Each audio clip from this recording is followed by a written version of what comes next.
لجمال بلادي هنا أحببت عيونك يا ريت يا ريت يا ريت فالقلب عليك يزيد ضنا وأعالج دمعي تثبيت يا ريت يا ريت ريتا ريني اشهد ربي حبي أبدا مكتوب ريتا ريني اشهد ربي حبي أبدا مكتوب يا عقد المرمر يا تاجا يستان به الجيد الراقي يا عقد المرمر يا تاجا يستان به الجيد الراقي يا قصة شعب أريتريا يا وهج الثورة الدفاقي ريتا ريني اشهد ربي حبي أبدا مكتوب يا عقد المرمر يا تاجا يستان به الجيد الراقي يا عقد المرمر يا تاجا يستان به الجيد الراقي يا قصة شعب أريتريا يا وهج الثورة الدفاقي ريتا ريني اشهد ربي حبي أبدا مكتوب هل تذكري أسمر يا ريتا إذ كانت تحلو الأزمان هل تذكري أسمر يا ريتا إذ كانت تحلو الأزمان إذ كان الشوق له قصة مدندن حس الفنان سلام تخطاتلت نايز channel كما يتخونون تبوك تكونون ناي وترو تمنيتنان بحقنانيون لومون كم وترو أقداسن وانا ونزينان تنتنان حزنا لكم قريبنا لنا كساب موداتا نايز مدام سانا كتصون حدما بخبر نعدمكم لايك قبرو شير قبرو ريتهم من حسابكم بهنا سكدفو أب كبابينا بزح حدشن كالتي فزك آيرن بوليتيكا ومقصقاساتنا نرزلنا هذا كابو دما إيرترا بالسودان تقبرو زلايو ببزح من قد دما استفلالي عينت قبر ملسك وهابو نرلنا ازي كنتات ازي أب أزيو أقداسي مدرخ يفتسن بمهلاو دما بكل من قدي كل عينت رياكشن سيز وهابو اللزلو أنت نقر أبز هجي فرد لي كابتي أب مين نريو زلنا بدحر مقارجا كله زغل قمتاتن نابوزة تقرأ سبيكولاتيف ويون أب قمتات استمركو سكتب لو تقول لهم بدأ جن أنت خوني أتكونتاتون أب قمت استمركو سينا خن زارب نخل مر بدحر مقارجا سكبار كلهن كان رغبة سلازي نخل سلازي حدا بحدا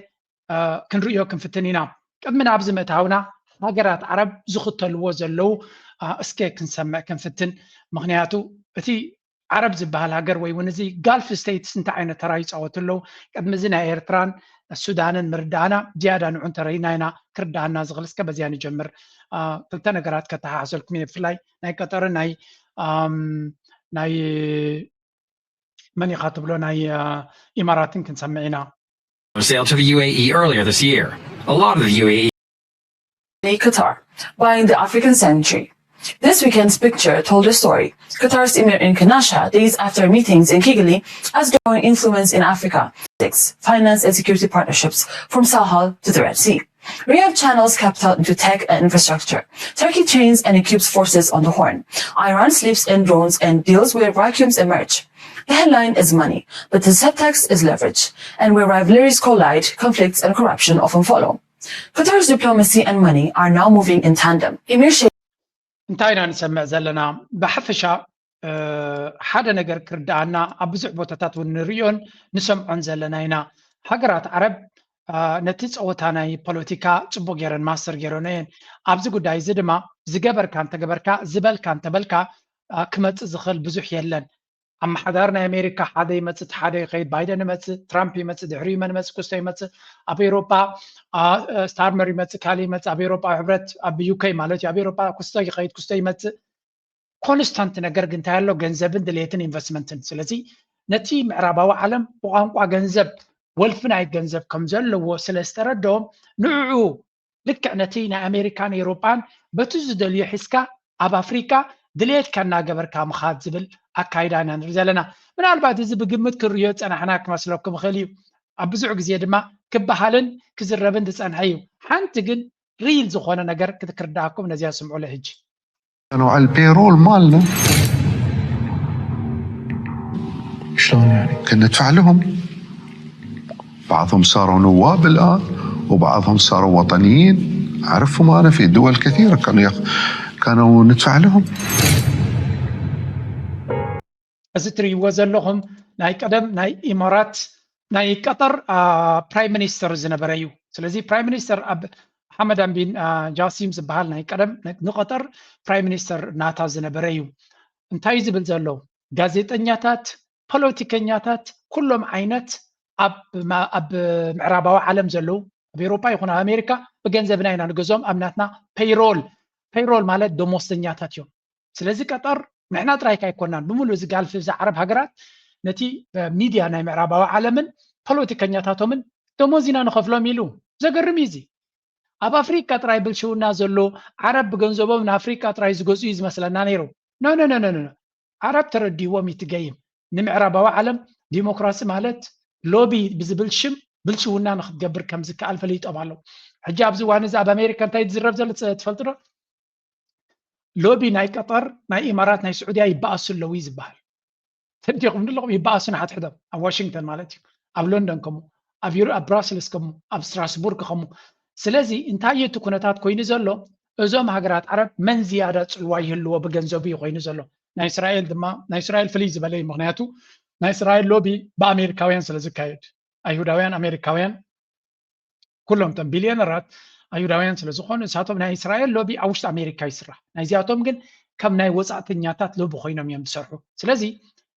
ምስጢር ዝነይሩ ዝቀደም ምናልባት ሰብ ይግምቶ ነይሩ ሕጂ ግን ብወግዒሱ ኣብ ሚድያ መፅዩ ብዙሓት ጋዜጠኛታት መራሕቲ ናይ ፖለቲካ ኣብ ዝተፈላለዩ ፅላታት ዘለው ኣብ ጅባና ዘለው እዮም ወርሓዊ ደሞዞም ንሕና ኢና ንኸፍሎም ምስጢር እውን ኣይኮነን እዚ ንሕና ቀጠር ጥራይካ ኣይኮንና ንገብሮ ብዙሓት ከማና ዝገብሩ ሃገራት ኣለው ውድድር እዩ ዘሎ ስለዚ ገሊኦም ወርሓዊ ደሞዝ ገሊኦም ኮሚሽን ድዮም ገሊኦም ዝተፈላለዩ መንገዲ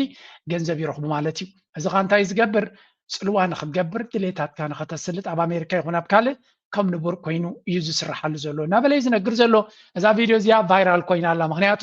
ብግልፂ ከምዚ ኢልካ ክዝረብ እውን ተራእዩ ስለ ዘይፈልጥ ኣብዚ እዋን እዚ ግን ብዙሕ እንተሓባእካዮ እንተሸፈንካዮ እውን ዝመፅእ ነገር የለን ካብ ዝብል እዩ ዝብገስ ዘሎ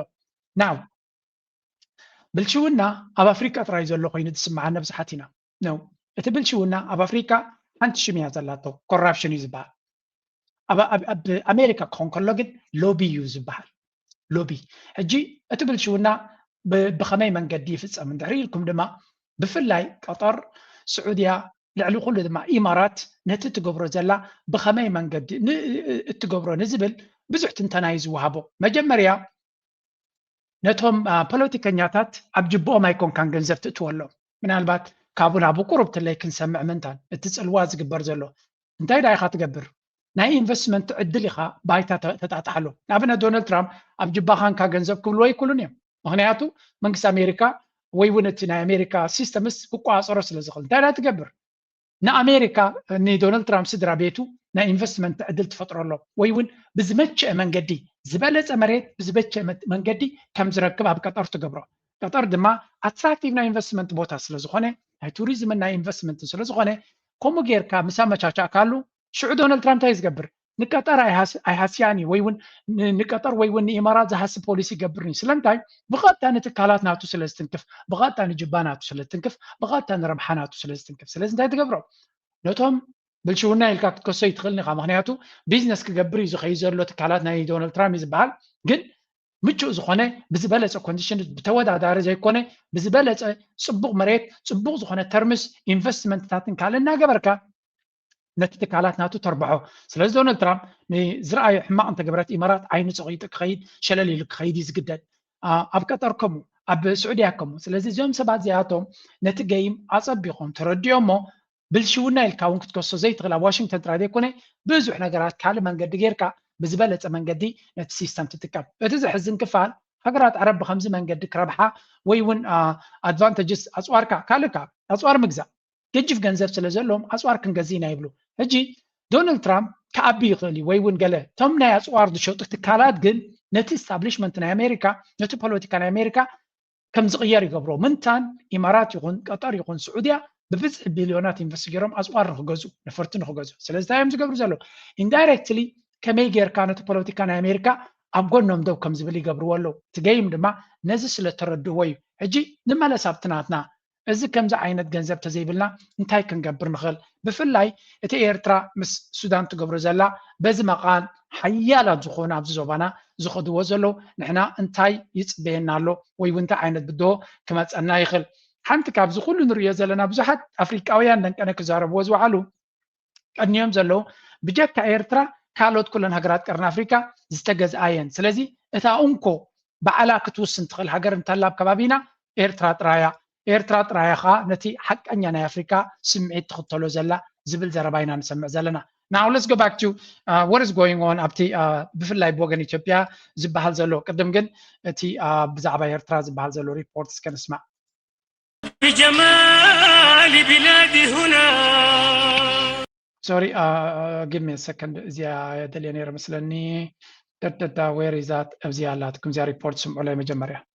ንፕሬዚደንት ኤርትራ ኢሳያስ አፈወርቂ ንምቕባል ኣደባባያት ብኣሽሓ ዝውፅር ህዝቢ ወፅዮም ጀነራል አልቡርሃን ዝርከቦም ወታደራውያን መኮንናት ሱዳን ንፕሬዚደንት ኢሳያስ አፈወርቂ ምዉቕ ዝበለ ኣቀባብላ ገይሮምሉ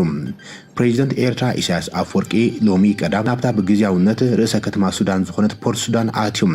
ኣብ ፖርት ሱዳን ምስ በፅሐ ወታደራዊ መራሕቲ ሃገር ሌተናንት ጀነራል ዓብደልፈታሕ አልቡርሃን ምስ ላዕለዎት ወታደራዊ መኮንናት ብምዃን ምዉቕ ኣቀባብላ ገይሮምሉ ሌተናንት ጀነራል አልቡርሃን ምስ ፕሬዚደንት ኢሳያስ እናተጓዓዘ ከሎም ብልዕል ፍሽኽታ ዝመልአ ሱዳናዊ ወታደራዊ መኮንን ተዓጂቦም ወታደራዊ መኮንናት ሱዳን ድማ ናይ ዓወት ምልክት ኢዶም ሓፍ ኣቢሎም ኣርዮም ዑደት ፕሬዚደንት ኢሳያስ ናብ ሱዳን ነቲ ሃገር ኣብ ወሳኒ እዋን እዩ ዝካየድ ዘሎ ፕሬዚደንት ትራምፕ ኣብ ሱዳን ተኽሲ ዶም ንምባል ብደላሎ ብመንጎይነት ንምግባር ሓዱሽ ፃዕሪ ድሕሪ ምእዋጁ ኣብ ዘሎ ሰሙን እዩ እቲ ፕሬዚደንት ናብ ሱዳን ተጓዒዙ ዘሎ ንዝስዒቡ ላዕለዋይ ኣማኻሪ ፕሬዚደንት ትራምፕ ማሳድ ቡለስ ምስ ክልቲኦም ተዋጋእቲ ውድባት ሱዳን ክዘራርብ ከም ዝጀመረን እቶም ውድባት ነቲ ጉዳይ ተገራጫዊ ምላሽ ከም ዝሃብን ዝግለጽ እዮም በርባዕተ ሃገራት ኣሜሪካ ግብፂ ስዑድ ዓረብን ሕብራት ኢሚሬትስ ዓረብን ኣብ ሱዳን ሰላምን ንምምፃእ ሰነድ እማመ ተኽሲ ምቁራጽ ንምትግባር ማሳድ ቡለስ ንክልቲኦም ተዋጋእቲ ሓይልታት ብንጹር ይሓተሙ ከም ዘሎ እዮም እንተኾነ ብኤርትራ ወተሃደራዊ መንግስቲ ነዚ ውጥን ከም ዘይቕበሎም ብግልፂ ኣውጀሎም አልቡርሃን ኣብ ልዕሊ ኣማኻሪ ትራምፕ ዘለዎ ዘዕግበት እውን ኣፍሊጥዮም እዚ ከምዚ ኢሎም ኩሉ ድማ ተቓናቓኒ ሓይሊ ዝኾነ RSF ንፃውዒት ኣሜሪካ ምላሽ ንምሃብ ንሰለስተ ኣዋርሒ ዝፀንሐም ፍሉይ ተኽሲ ዶም ምባል ኣፍሊጡ እኳ እንተሎ እቲ ውግእ ግን ይቕፅለሎም ሱዳን እዚ ወሳኒ ኩነታት ኣብ ዝገጥማሉ ዘሎ እዋን ፕሬዚደንት ኢሳያስ ኣፈወርቂ ናብኡ ምስ በፅሐም ብጀነራል አልቡርሃን ምዉቕ ኣቀባብላ ተገይሩሉ ዘሎ ነበርቲ ከተማ ወደባዊት ከተማ ፖርት ሱዳን ንፕሬዚደንት ኢሳያስ ኣፈወርቂ ንምቕባል ብኣሽሓት ወፂኦም ታሪኻዊ ዝምድና ኤርትራን ሱዳንን ንምፅምባል ጭርሖም ኣስሚዖም እዮም ሕጂ እዚ ኤርትራ ጌራቶ ዘላ ኩነታት ብብዙሕ መንገዲ ክንርድኦ ንኽእል ኢና ሓደ ካብቲ አልቡርሃን ነቲ ናይ ኣሜሪካ ንጥፊ ነፂጉሉ ኣብ ዘሎ ግዜ እዩ ፕሬዚደንት ሃገር ኤርትራ ዝኸይድ ዘሎ ስለዚ this can be interpreted in so many ways ሓደ ነቲ ናይ ኣሜሪካ ነፂካ ምኻድ ከስምዕ ይኽእል እዩ ኣሜሪካ ተቕርቦ ዘላ እማመ ኣብ ተነፂጉሉ ዘሎ ግዜ ጀነራል አልቡርሃን ኣትሊስት ኣብ ነፂጉሉ ዘሎ ኤርትራ ናቦ ክታቱ ከላ ምናልባት ኣሜሪካ ፕላን ናታ ፌል ክገብር ከሎ ኤርትራ ከም ትሕጎስ ዘላ ገይሩ ሌይበል ክገብርዎ ዝኽእሉ ሓይልታት ክህልው እዮም ኢማራትን ናታ ሚድያ ካምፔይነርስን ኩሎም እንታይ ክብሉ እዮም ነቲ ናይ ኣሜሪካ ናይ ዶናልድ ትራምፕ ሓሳብ ንዝነፀገ ሓይሊ ብቐጥታ ንምትብባዕ ናይ ኤርትራ ፕሬዚደንት ኣብኡ ከይዶም ክብልዎ ይኽእሉ እዮም ብግምጣሉ ብምንታይ ክትርድኦ ትኽእል ኢኻ ብግምጣሉ ንአልቡርሃን ከስምዖ ዝኽእል ሓደ ሓይሊ ከም ዘሎ ንአልቡርሃን ሙሉእ ከስምዖ ዝኽእል ሓይሊ እንተሎ ኤርትራ ዝበሃል ሓይሊ እዩ ካልኦት ሓይልታት ሽማዊ ሓገዝ እዮም ዝገብሩ ስዑድያ ድዩ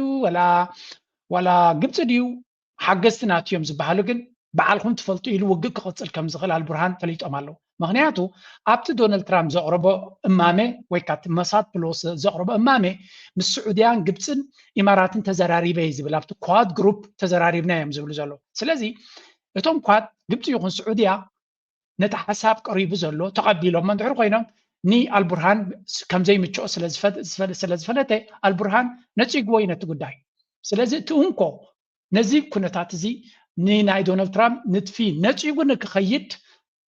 ሞራል ኮይንዎ ዘሎ ወይ እውን ምትብባዕ ኮይንዎ ዘሎ መን እንድሕር ኢልካ ኤርትራ ማለት እዩ ስለዚ እዚ ብክልቲኡ ክትርጉሞ ትኽእል ኢኻ በቲ ሓደ ዶናልድ ትራምፕ በቲ ምንፃግ ናይ አልቡርሃን ኣመና እንተተቆጢዑ ኣብ ልዕሊ ኤርትራ ስጉምቲ ንክወስድ ወይ እውን ካልእ ነገር ንክገብር ኣብ ደገ ክኾኑ ይኽእል እዩ እቶም በዓል ኢማራት ካልኦት ኣክቲቪስት ናብዚ መገን እዚ ክደፉ እዮም ብግምጣሉ ድማ ናይ ብሓቂ ሰላም ክመፅእ ይደልዩ እንተለዉ ናይ ብሓቂ ጉዳይ ናይ ሱዳን ክፍታሕ ምዃኑ ድሌት እንተሎ ኮይኑ እቲ ናይ ስዑድያ ንጉስ ኢልዎ ዘሎ ምስ ኤርትራ ዲል ምስ ኤርትራ ምዝርራብ ኣገዳሲ ክኸውን ከም ዝኽእል ስለዚ ሄይ ብክልቲኡ ነገር ኢና ክንሪኦ እዚ ኣቃሊልካ ምርኣይ ኣይደልን እዩ እዚ ኣሜሪካ እንታይ ፖዚሽን እንታይ መርገፂ ክትወስድ እያ ናይ ኢማራት ጭዋዳድ ክስዕር ወይስ ናይ ስዑድያን ናይ ቀጠርን ክስዕር ኣብዚና ክንርኢ ስዑድያን ቀጠርን ተመሳሳሊ ዕላማ እዩ ዘለዎ ምስ አልቡርሃን ስለ ዘለዎ ስለዚ ክልቲኦም ድማ ሎቢ ይገብሩ ኣለዉ ኢማራት ዝበሃል ድማ ምስ እስራኤል ኮይኑ ሎቢ ይገብር ኣሎ ስለዚ ናይ መኖም ክስዕር ኣገዳሲ ክኸውን ናይቲ ዝስዕር ሓይሊ ግን ብዘየገድስ ኤርትራ ኣብዚ ጉዳይ ናይ ሱዳን ናይ ብሓቂ ብቐረባ ክትዘራረባ ትኽእል ሓይሊ ምዃና እዩ ዝንገር ዘሎ ናው ናብ ኢትዮጵያ ንስገር ኢትዮጵያ ብክልተ መንገዲ እዮም ዝርእይዎ ዘለዉ እዚ ሓደ ኣብዚ ንስማዕ ክልተ ነገር እዮም ሂቦም ዘለዉ ኢሳያስ አፈወርቂ ከጀነራሉ ጋር መክረዋል ሉዓላዊነታችሁ መከበር አለበት ሲሉም ተናግረዋል ይህ የጀነራሉና ኢሳያስ ምክክር የተደረገው አብይ አህመድ ጀነራሉ ከኢሳያስ ጋር ያላቸውን ግንኙነት እንዲያቆሙ ከጠየቁ ከጥቂት ወራት በኋላ ነው ባለፈው ዓመት ግንቦት ወር ላይ ጠቅላይ ሚኒስትር አብይ አህመድ አማካሪያቸው ጌታቸው ረዳና ሬድዋን ሁሴንን ወደ ሱዳን ፖርት ሱዳን ልከው ለሱዳኑ ጦር አዛዥ ጀነራል አብዱል ፈታህ አልቡርሃን ካቀረቧቸው ጥያቄዎች መካከል አንዱ ከሻቢያ ጋር ተተባበሩ እነርሱ የሚያደርግላችሁን ሁሉ እኛ እናቀርብላችኋለን የሚል እንደነበር የሚታወቅ ነው ይህንን ካደረጋችሁ ደግሞ ከፈጥኖ ድራሽ ኃይሉ አስታጣቂ አቡዳቢ መሐመድ ቢን ዛይድ ጋር ለማስታረቅ እንሰራለን የሚል ቃል እንደገቡላቸው መገለጹ ማይዘነጋም እንዲያም ሆኖ የሱዳኑ ጦር አዛዥ የሚዋጋ ጦር የሚያሰለጥኑላቸውን የጦር ጀቶቻቸውን የሸሸጉላቸውን ኢሳያስን ምርጫቸው አድርገዋል ዛሬም ኢሳያስ አፈወርቂ በጊዜያዊ መንበራቸው መቀመጫ ፖርት ሱዳን አልቡርሃን ተቀብለዋቸዋል ኢሳያስ ፖርት ሱዳን እንደደረሱም ያ ስለዚህ እንታይ ዝበሃል ዘሎ ኣብዚ ብሓፈሻ አብይ አሕመድ ንአልቡርሃን ምስ ኤርትራ ዘለካ ዝምድና እንተበቲኽካ ክንሕግዘካ ኢና ክንሕግዘካ ጥራይ ዘይኮነ ድማ ምስ ኢማራት እውን ክንዓርቀኩም ኢና ክንሽምግለኩም ኢና ስለዚ ንኤርትራ ግደፍዋ ብምባል ፍሉይ ልኡኻት ናቱ ጌታቸው ረዳ ሓድሽ ናይ ቀርኒ ኣፍሪቃ ክኢላ ዝበሎ ከምኡ ድማ እቲ ናይ ስለያን ቁሩብ ሓንጎል ኣለዎ ኢሉ ዝኣመነሉ ርድዋን ሁሴንን ካልኦት ልኡኻትን ናብ ፖርት ሱዳን ሰዲዱ ብዙሕ መናውራ ክገብር ከም ዝፈተነን አልቡርሃን ግን ርዩ ነቲ ኩነታት አብይ አሕመድ ውሽጣዊ ኩነታቱ ክፈትሕ ዘይከኣለ ኣብ ጉዳይ ናይ ኢትዮጵያ ክገብሮ ዝኽእል ከም ዘይብሉ ወታደራዊ ቅልጽምናቱ ሓሶትን ድራማ ምዃኑ ርይዎ ምክንያቱ ንፋኖ ክስዕር ንሸነ ክስዕር ዘይክእል ሓይሊ ኣብ ሱዳን መፅኡ ለውጢ ከምፃለ ኢሉ ከኣምኖ ይክእል እዩ ብካልእ ድማ ኣንጻር ኤርትራ ዝበሃል ዘሎ ንኢማራት ኣሚንካ ኢማራት እንታይ ከም ዝገበረቶ አልቡርሃን ፅቡቅ ገይሩ ዝፈልጥ ስለዚ ንዓቢ ኣሚንካ ምስ ኢማራት ክዕረቕ ኢልካ ምስ ኤርትራ ክትባስ ክሳዕ ክንደይ ሓደጋ ክኾነ ከም ዝኽእል ፈሊጡ ኪዱ ሸንኩም ደቅሱ ብምባል ምስ ኤርትራ ዝነበሮ ዝምድና ዕንቆት ከም ዝወሰኸሉ እዮም ዝነግሩ ዘለዉ ስለዚ ናይ ኣቢ ፈተነ ወይ እውን ናይ ኢትዮጵያ ፈተነ ቢግ ታይም ብዓብዩ ከም ዝፈሸለ አብይ አሕመድን ጌታቸው ረዳን ዝፍትንዎ ዝነበሩ እውን እንተኾነ ንአልቡርሃን ንምጥፋእ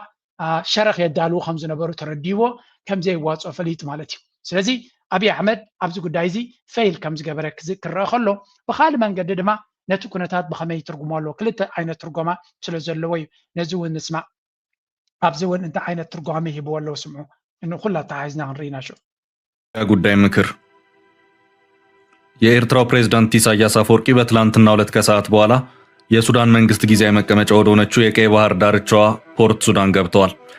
በእርስ በእርስ ጦርነት ወደምትታመስ ሀገር ሱዳን በማምራት እሳቸውም ያለባቸውን ችግርና ስጋት ለሱዳኑ ሉዓላዊ ምክር ቤት ፕሬዝዳንት ጀነራል አብዱል ፈታህ አልቡርሃን አጋርተዋል። ፕሬዝዳንቱ ስጋት ያሉት ኢትዮጵያን ነው። ኢሳያስ በርከት ካሉ አጃቢዎቻቸው ጋር በተሽከርካሪ ሱዳን የገቡ መሆኑን የሚመለከቱ መረጃዎች ሲወጡም ታይተዋል። በትላንትናው ዕለት የፖርት ሱዳን ከተማ ህዝብ በመንገዶቹ ቀኝና ግራ ተኮልኩሎ እንዲቀበላቸው የተደረጉት ኢሳያስ በፖርት ሱዳን እጂ እዚ ከምርዱ ጌርና ኢና ወሲድና ነርና ኣብ ጉዳይና ኤርትራ ብዙሕ ክትንትኑን ብዛዕባ ብዕምቆት ክዛረቡ ምዃኑን ፍሉጥ እዩ ነይሩ ምክንያቱ ገለ ካብቲ ንሽተይ የድህበኩም ዘለኹም ኣመና ብዙሕ ብዛዕባ ኤርትራ ዝበሃል ዘሎ ብፅሑፍ ብፍላይ ቤክስ ብዙሕ ዓይነት ፅሑፋት ይወፅእ ዘሎ ሞር ኣርቲክልስን ገለን ካ ክንሰምዕ ኢና ሕጂ እቲ መንግስቲ ብዓብዪ ብዛዕባ እዚ ብዙሕ ክዛረብ ምዃኑ ፍሉጥ እዩ ሕጂ እንታይ እዩ ዝበሃል ዘሎ ፕሬዚደንት ኢሳያስ ናብ ፖርት ሱዳን ምኻዱ ንኢትዮጵያ እውን ሓደጋ እዩ ዝብል ዘረባ ኢና ንሰምዕ ዘለና ስለዚ እንታይ እዮም ዝብሉ ዘለዉ ናይ ክልቲኦም ዘረባ መጀመርያ ግብፂ ኣፀቢቓ በዚ ትረብሕ ዝብል ዘረባ ኣሎ እቲ ዘረባ ድማ እንታይ እዩ ኤርትራን ግብፅን ዕምቆት ክገብራ ከለዋ ክልቲአን ምስ ኤርትራን ሱዳንን እውን ሞር ሽርክነት ክገብራ ከለዋ ግብፂ ካብዚ እውን ኣመነያ ትረብሕ ዝብል ዘረባ ስለ ዘሎ ንኢትዮጵያውያን ስጋት ክፈጥረሎም ንቡር እዩ ስለዚ ኢሳያስ ሕዚ ኣብ ባክን ኣልቡርሃን ኣገንስቲ ኣንፃር ሕሜት ዝግበር ዘሎ ኤርትራ ሙሉእ ድጋፍ ክትህብ ከም ዘላ እዩ ዝንገር ዘሎ ወታደራት ኣብ ስልጣን ድዩ ሞራላዊ ድጋፍ ድዩ ከምኡውን ዲፕሎማስያዊ ድጋፍ ድዩ ልዕሊ ኩሉ ድማ ኣይ ቲንክ ሱዳን ኣብዚ እዋን እዚ ብዘይ ሓገዝ ናይ ኤርትራ ነቲ ኣጋጢምዋ ዘሎ ፈተና ክስዕሮ ከም ዘይትኽእል ፍሉጥ እዩ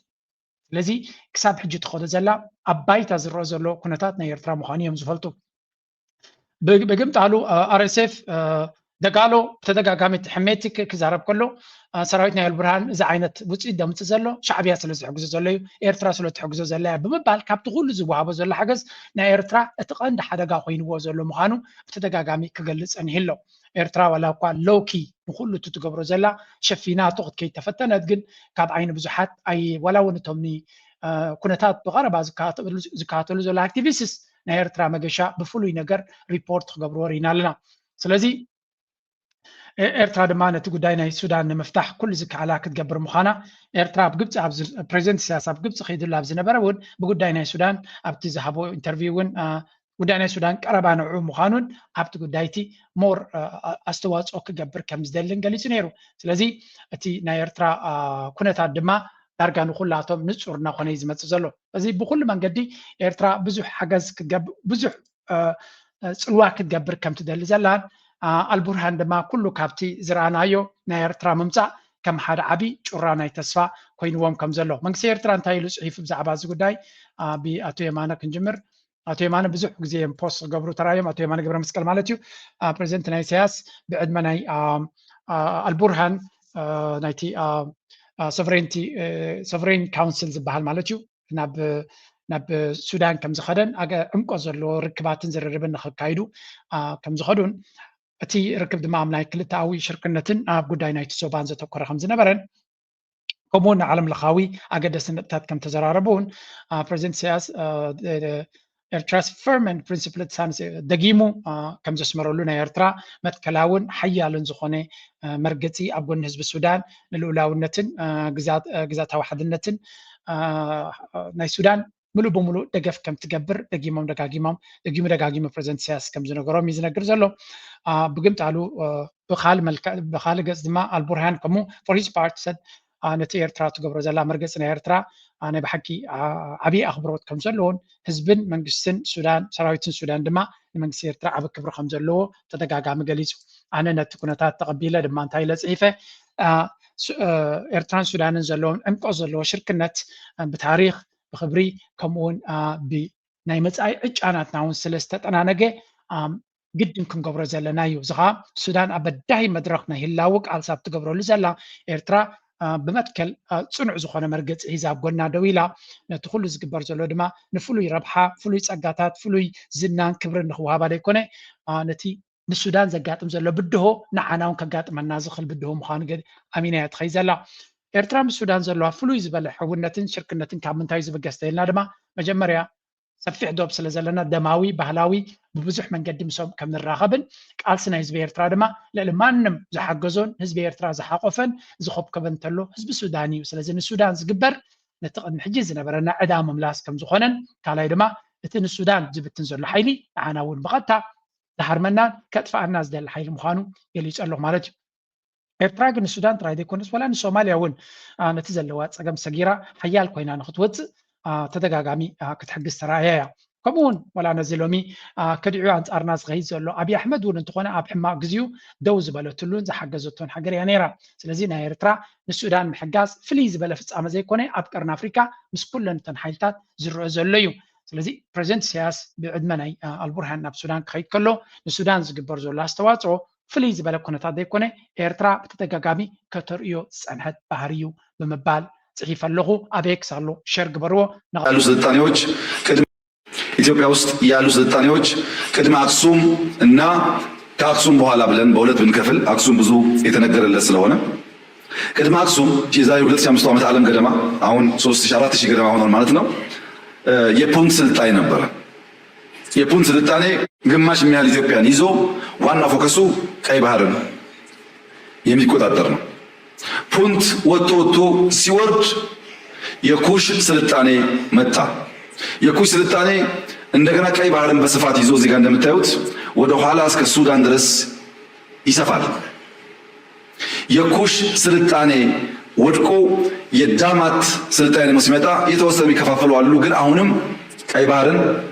አባይን መቆጣጠር ኢትዮጵያ ውስጥ የነበሩ ስልጣኔዎች ሁሉ ፋውንዴሽን ነበር። በኋላ የአክሱም ሲመጣ አክሱም ወደ ኋላ ያለውን ቀንሶ ወደ የመን በተወሰነ ደረጃ ወደ ደቡባዊ ሳውዲ ህንድ ድረስ የሚዘረጋ ሰፋ ያለ ኢንፍሉዌንስ ያለው በወቅቱ ከነበሩ 4 ሀያላን መንግስታት እንደ አንድ የሚወሰድ መንግስት ነበር። በዓለም ላይ ስልጣኔ ነበር ከተባለ በዓለም ላይ ከድንጋይ ጋር የሚያያዝ ሙከራዎች ነበሩ ከተባለ አንዱ ያለው ኢትዮጵያ ውስጥ ነው። ለምሳሌ አክሱም ሕጂ እንታይ ትሰምዑ ኣለኹም እዚ ናይ ሕጂ ለንቀነ ገይርዎ ዘሎ ናይ መወዳእታ ሌክቸር ናቱ እዩ እቶም ፓርላማ ኣኪቡ ይምህሮም እዩ ዘሎ ትምህርቲ ዝኻል ነገር ካይኮነን ካልኣይ ኣብዚ እንታይ እዩ ዝብል ዘሎ እንድሕር ሪኢኹም እዚ ሰብ እዚ ጥዕና ከም ዘይብሉ ብተደጋጋሚ ገሊፅና ኢና እዚ ታሪክ እዚ ምድጋም ንምንታይ የድልሎ ኢኻ ትብል ማለት ፓርላማ ኣኪቡ እሞ ብቪድዮ ተሰሪሑ ንደገ ክወፅእ ክደሊ ከሎ እንታይ እቲ ኣጀንዳ ማለት እዚ ታሪክ እዚ ኣብይ ኣሕመድ ጥራይ ድዩ ዝፈልጦ ኮይኑ ነቶም ፓርላማ ክምህሮም ደልዩ እዞም ዝብሎም ዘሎ ንግስነታት ብቐጥታ ምስ ኢትዮጵያ እንታይ ዘተሓሓዝ ኣለዎም ኩሽ ንኣብነት ኩሽ ቴክ ኢምፓየር ክበሃል ከሎ ንኢትዮጵያ ጥራይ ብፍሉይ ዝምልከታ ጉዳይ ድዩ ኮይኑ ኣብ መወዳእታ ክዛረብ ከሎ ግን ንሱ ኣብ ታሪክ ዘሎ ፍሉይ ታሪክ ናይ ንግስነታትን ናይ ምዕባለን እንተሎ ኮይኑ ምስ ኢትዮጵያ ዝተሓሓዝ እዩ ዝብል ዘሎ እዚ ኸ ኩሉ እቲ ታሪክ መዓት ክትዛረቦ ምኻልካ ግን ኣጀንዳ ከይባህሪ ኣብዚኣ ግን ሓንቲ ነገር ኣስተውዒለ ናይ ሰዓትን ፈረቓንዲ ናይ 2 ሰዓት እዩ ሌክቸር ገይሩ ዘሎ ብዙሕ ነገር ተቆሪፁ ተሪፍልካ ቁጥሪ ሓደ ክነግረኩም እየ ማስ ክወፅእ እዩ ምስ ተቐየመ ወይ ምስ ሓረቐ ኣውፅዎ ክብል እዩ ብዙሕ ነገር ተቆሪፁ ተሪፍልካ ኣብዚ ሌክቸር እዚ ካልእ ምክንያቱ ኤዲት ገይሮም እየ ስለምንታይ ከኤዲት ገይርዎ ቅድሚ ዝተወሰነ መዓልታት ናይ ኣሜሪካ ፍሉይ ልኡኽ መፅኡ ነይሩ ፕሊዝ ተጠንቀቕ ከም ዝበልዎ በዚ ኢኻ ትፈልጥ ኤርትራ ቀይሕ ባሕሪ ናፅነት ኤርትራ ዓሰብ ዝብላ ዘረባ ጠቕላላ ቆሪፅዎን የለዋን ጠቕላላ ጎቦ እዩ ክኸይድ ጀሚሩ እቲ ኣጀንዳ ናይ ባሕሪ ኣጀንዳ ክገድፎ ከም ዘይደለየ ክገልፅ ፈቲኑ ምስ ኤርትራ ዘተሓሓዝ ነገር ወይ እውን ነቲ ከባቢ ብወገን ሶማልያ ድዩ ብወገን ገ ብቐጥታ ኣብዚ ሕጂ ታሪክ ዘሎ ብዛዕባኡ ከይትዛረብ ከም ዝተባሃለ ንሱ እውን ሕራይ ከም ዝበሎም ካብዛ ዘረባ እዚኣ ክንርዳእ ንኽእል ስለዚ ኣብይ ኣሕመድ ብዙሕ ሃጠው ቆጠው ተዛሪቡሎ ኣብዚ ከም ትሪእዎ ዘለኹም ናይ ኩሽ ኢምፓየር ናይ ፑንት ኢምፓየር ናይ ኣክሱም ኢምፓየር ናይ ላሊበላዶ ናይ ገለመለዶ መዓት ተዛሪቡሎ ናብ ባሕሪ ገፁ ድማ ክኣቱ መሪፁ ምክንያቱ እታ ባሕሪ ትበሃል ክትጥቀሰሉ ስለ ዝደለየ ኣጀንዳ ክትቅፅል ይደልያ እዩ ብቐጥታ ናብ ዓሰብ ዝብል ኣብ ዝሓለፈ ሌክቸር ዝገበራ ዓሰብ ዶ ባሕሪ ዶ ይግባአና ዶ ኣይንዕፀውን ኢና ዶ ናትና ናይሩ ዶ ናፅነት ኤርትራ ክወፅእ ከሎ ዶ ኩሉ ዝበሎ ሻራብ ተባሂሉ ኣፍካ ሓዝ ብወገን ኤርትራ ጥራይ ዘይኮነስ ብዙሓት ሓይልታት ኣፍካ ሓዝ ኢሎም ከም ዘለው እንተደይኮነ ኣሚን ሎጂካል ክትከተሎ ከለካ ዝሓለፈ ካብ ዝገበረ ክብርቲ ኢኻ ትፅበዮ ምክንያቱ ኩናት ክገብር ይደሊ ዘሎ ግን ጠቕላላ ነታ ርእስቲ ዓሰብ ድዩ ኤርትራ ድዩ ባሕሪ ድዩ ወላ እውን ብቐጥታ ካርታ ናይ ኤርትራ ምጥቃም ኣብዛ ሌክቸር እዚኣ ኣይተጠቀመላን ስለዚ ኣብ ደገ ባሕሪ ንክትረክብ ሓጊዘካ ኣለኹ ኣሜሪካ ናይ ኣሜሪካ ዶ ናይ ካልእ ሓይልታት ኣብ ጎነይ ደው ኢሎም ኣለዉ ክብል ከሎ ኢፍ ዳ ዋስ ዘ ኬስ እሱ እንተዝኸውን ነይሩ እቲ ጉዳይ እንታይ ክገብር ምተፀበናዮ ብፍሉይ ነቲ ኩነታት እቲ ዘንፀባርቕ ገለ ነገር ክገብር ምራእናዮ ግን እንታይ ከም ተባህለ ኢኻ ትርኢ እዛ ጉዳይ እዚኣ كاب حجي وحتى دعر حجي إذا رسزيا كي تلعلا بزعبها كي تزارب إذا قد إزيا نسكيورتي نايت زوبا هذا قاعد خونسل زلا watch out تتنقق إذا قد إزيا كي تتنكفا تبعي لكم زلو قمتنا تيو So I'm happy to be أبز حلفة تي متيز نبرة كالي كارتا تتوكيمو أكندنا توم نسوس داليانا بعصبنا بقلن تأتو كارتا متكا كم ذات ريواز لهم نكل العفارين نتقراين قولوا قراريسو نيرترا أنت السبح تلام زم سلة كارتا تتوكيميرو إتا كارتا تيادما بزحات يرتراين مسكالة أتحيزو مانيرم أب تاريخ زنبرت كارتا خمزغونتن سلزي إثيوبيا زقبرو زلو عندرا تتنقق كم زبلنبر أجوها قتل زبل ملختي كابتي جنرال دي كابتي متيز نبرة كوماندر كم زي قاتمين عن رجال نازو كوماندر زمالتيو نساتهم بحر النخوستو أبقى بحر النخموتو كم زدقفهم زبل زربات تتكي ممنيرم أقدر حققن كما خمزي كونت بريهات النالا كالاي منيستر قدات وزايناتون حانت زرباح يزو قريب له تايات بالساخي. The process through which the Ethiopian state is formed is rather unique in the African continent. In most parts of the world, states are formed through conflict, through violence, through blood and steel. قد من هذا زربات يا مزرابنا أول سعيد أبزا 11 بروسناتو حنتا قداسي زربات زاري بنيروس كسمعوا أبزا نورارد كتكوف ليهم حازبولو كم زي حليمة نايورا سعرات سعودية ناب أمريكا مقاش نود بشاشاب كما يزبل متس أوريا خمزاتو تغتاتي لنا غنينا لو مخي كم قليلو بريزيدنت هاقرين سعودية انت زغيشتي بوليتيكا نزنب ترقم تسأبل السحل مبرحالو دو ودافي وانا بحر تراي زي كونس نبعلو بحري يودو مبولكم ازي ترح الميو أبو أمركم قنات نحوه سلازم ما يزي أبا أفطر مستغر كار ود بشاشة حنت من رجعت راي تريفاتو زلا تا تريفاتو زلا زحسبا سال سيتنا يجنك الدرجة accomplished fact وي أمر الواقع مفتاني زمالت حقت حيسكا بعين عمود كوينات كفيتكا بحيل خاني ارتراب مكوتتر كون نقر تفترمو دهريو هقرات عالم كيف تواقبلانا اين زبل ناي موداتا ناي كبيت اتسفاس قمتو مساد مالتيو ازنا عشلات التحساسبا زرباخي ابزحنا زي قبراوي ود بشاشا كومو ناي مقبار عقم انتزهلو نافتا افدق قاز غفتتلو الصومالي لاند ماتوه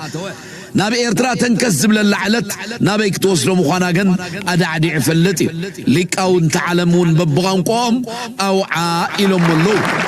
ود بشاشا بزعبا مولع وكيناتا بايتو هاقور بزقوبورو فخرا وقنت التجميرو اتوتسيت فلوتيو إلو نيرو هو اتوتسيت فلوتي حجون نباتش عدبالي حتى الطوي يملسنا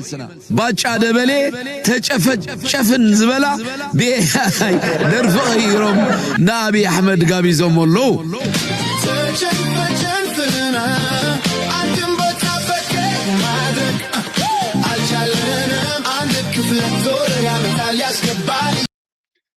كم تري وزن لهم AI قبروا زلوا إذا زربا نصرت زربا ويون نصرتي ملسي بأول سعيد كم زنبرن انتهينا نرجع لنا أبي أحمد نبي إرتراخ قبروا زدل كوينات نصرنا خوني مت كم زلون انت خوني نخي قبروا عنك في وزلوا فرهيم مخانون مخا من قداي مخانون جقداس اتي بروباغندا ماشين ناتو بتدغاغامي ذكرتازي ولا بحث عاديهم زحجزوهم زلوا ابزي بروباغندا نمغبار ابشحن شاتميتن تيس ان كارتانا ايثيوبيا كمزي يمثل نيرو كلت عامد دحيرو دما كارتانا ايرترا كارتانا ايثيوبيا كم استغيره ايرترا ناصنتان لولاونتان سلازو وسدت ناي بحق زحزنيو ايثيوبيا دما كبع افدغ بحر زنبرا ناب زيرو تمليسايلو زكرياس كريما دما انتايل ومسلكم صبغت ملسي اتي صحيف زلو حركاتهم صوعت كويناتيو كما يجرو نيتوبيا كما يجرون بأشاطر جرون كم زعليوا أكسس أفدق بحناتا كم سرقوا أب تاريخ ترى زي فلت عين السركيلو زكريا زمان تايلوا someone kidnaps you هذا سبسي شوي وحزكا شوي حيزو دمان تايبلكا شوي حيزو دليتو كابت جزاها خسر صنيعه أجهد عمل سخات قاليسكا هريم كايو نعو إيدو سير كاديغا أفنجو سير كاديغا قتيل كاديغا نفس خانات أمسيخا جزاخا نبرت كامس وسطكا اتك كسرقكا اتجوي كاز نبره نسخاغنا قطام زي قتلكا هريم كايت رايز غدفكايو دحري قرب غزي كاب حكمنا وصي مسحا وين تايبلالو اتين كاباخا ጨዊ ወሲድዎ ዝነበረ ንብረት ናተይ ኢልኩም ጉታት ተኸሎ ኢና ንርኢ ዘለና ስለዚ እቲ ጉዳይቲ ኤግዛክትሊ ነዚ ዝመስል ብኸምዚ መልክዕ ኢኻ ክትገልጾ ትኽእል ናይ ብሓቂ ከምኡ ኢልና ክንዛረብ ከለና ቃንዛ እንዲ ዝስማዓና ባዕልካ ዝሰዓርካዮ ባዕልካ ዝኣለኻዮ ተመሊሱ ክምለሰካ ከሎ እዩ ንመለስ ኣብታ ሓንቲ በጀመርኩልኩም Ethiopia unique, but what makes Ethiopia unique, particularly in the African context,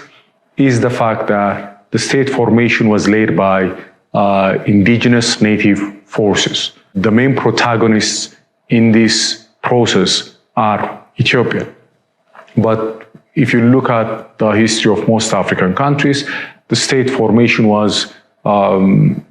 it was an outcome of colonial conquest, led by formation process through. እንታይ ዝብል ዘሎ ብሕፅር ዝበለ ነዚያ ፅሕፍቲ እዚኣ ፅሙቕ ኣቢሉ መናውፂዋ ነይሩ ሲራክ ባህልቢ ናይ ብሓቂ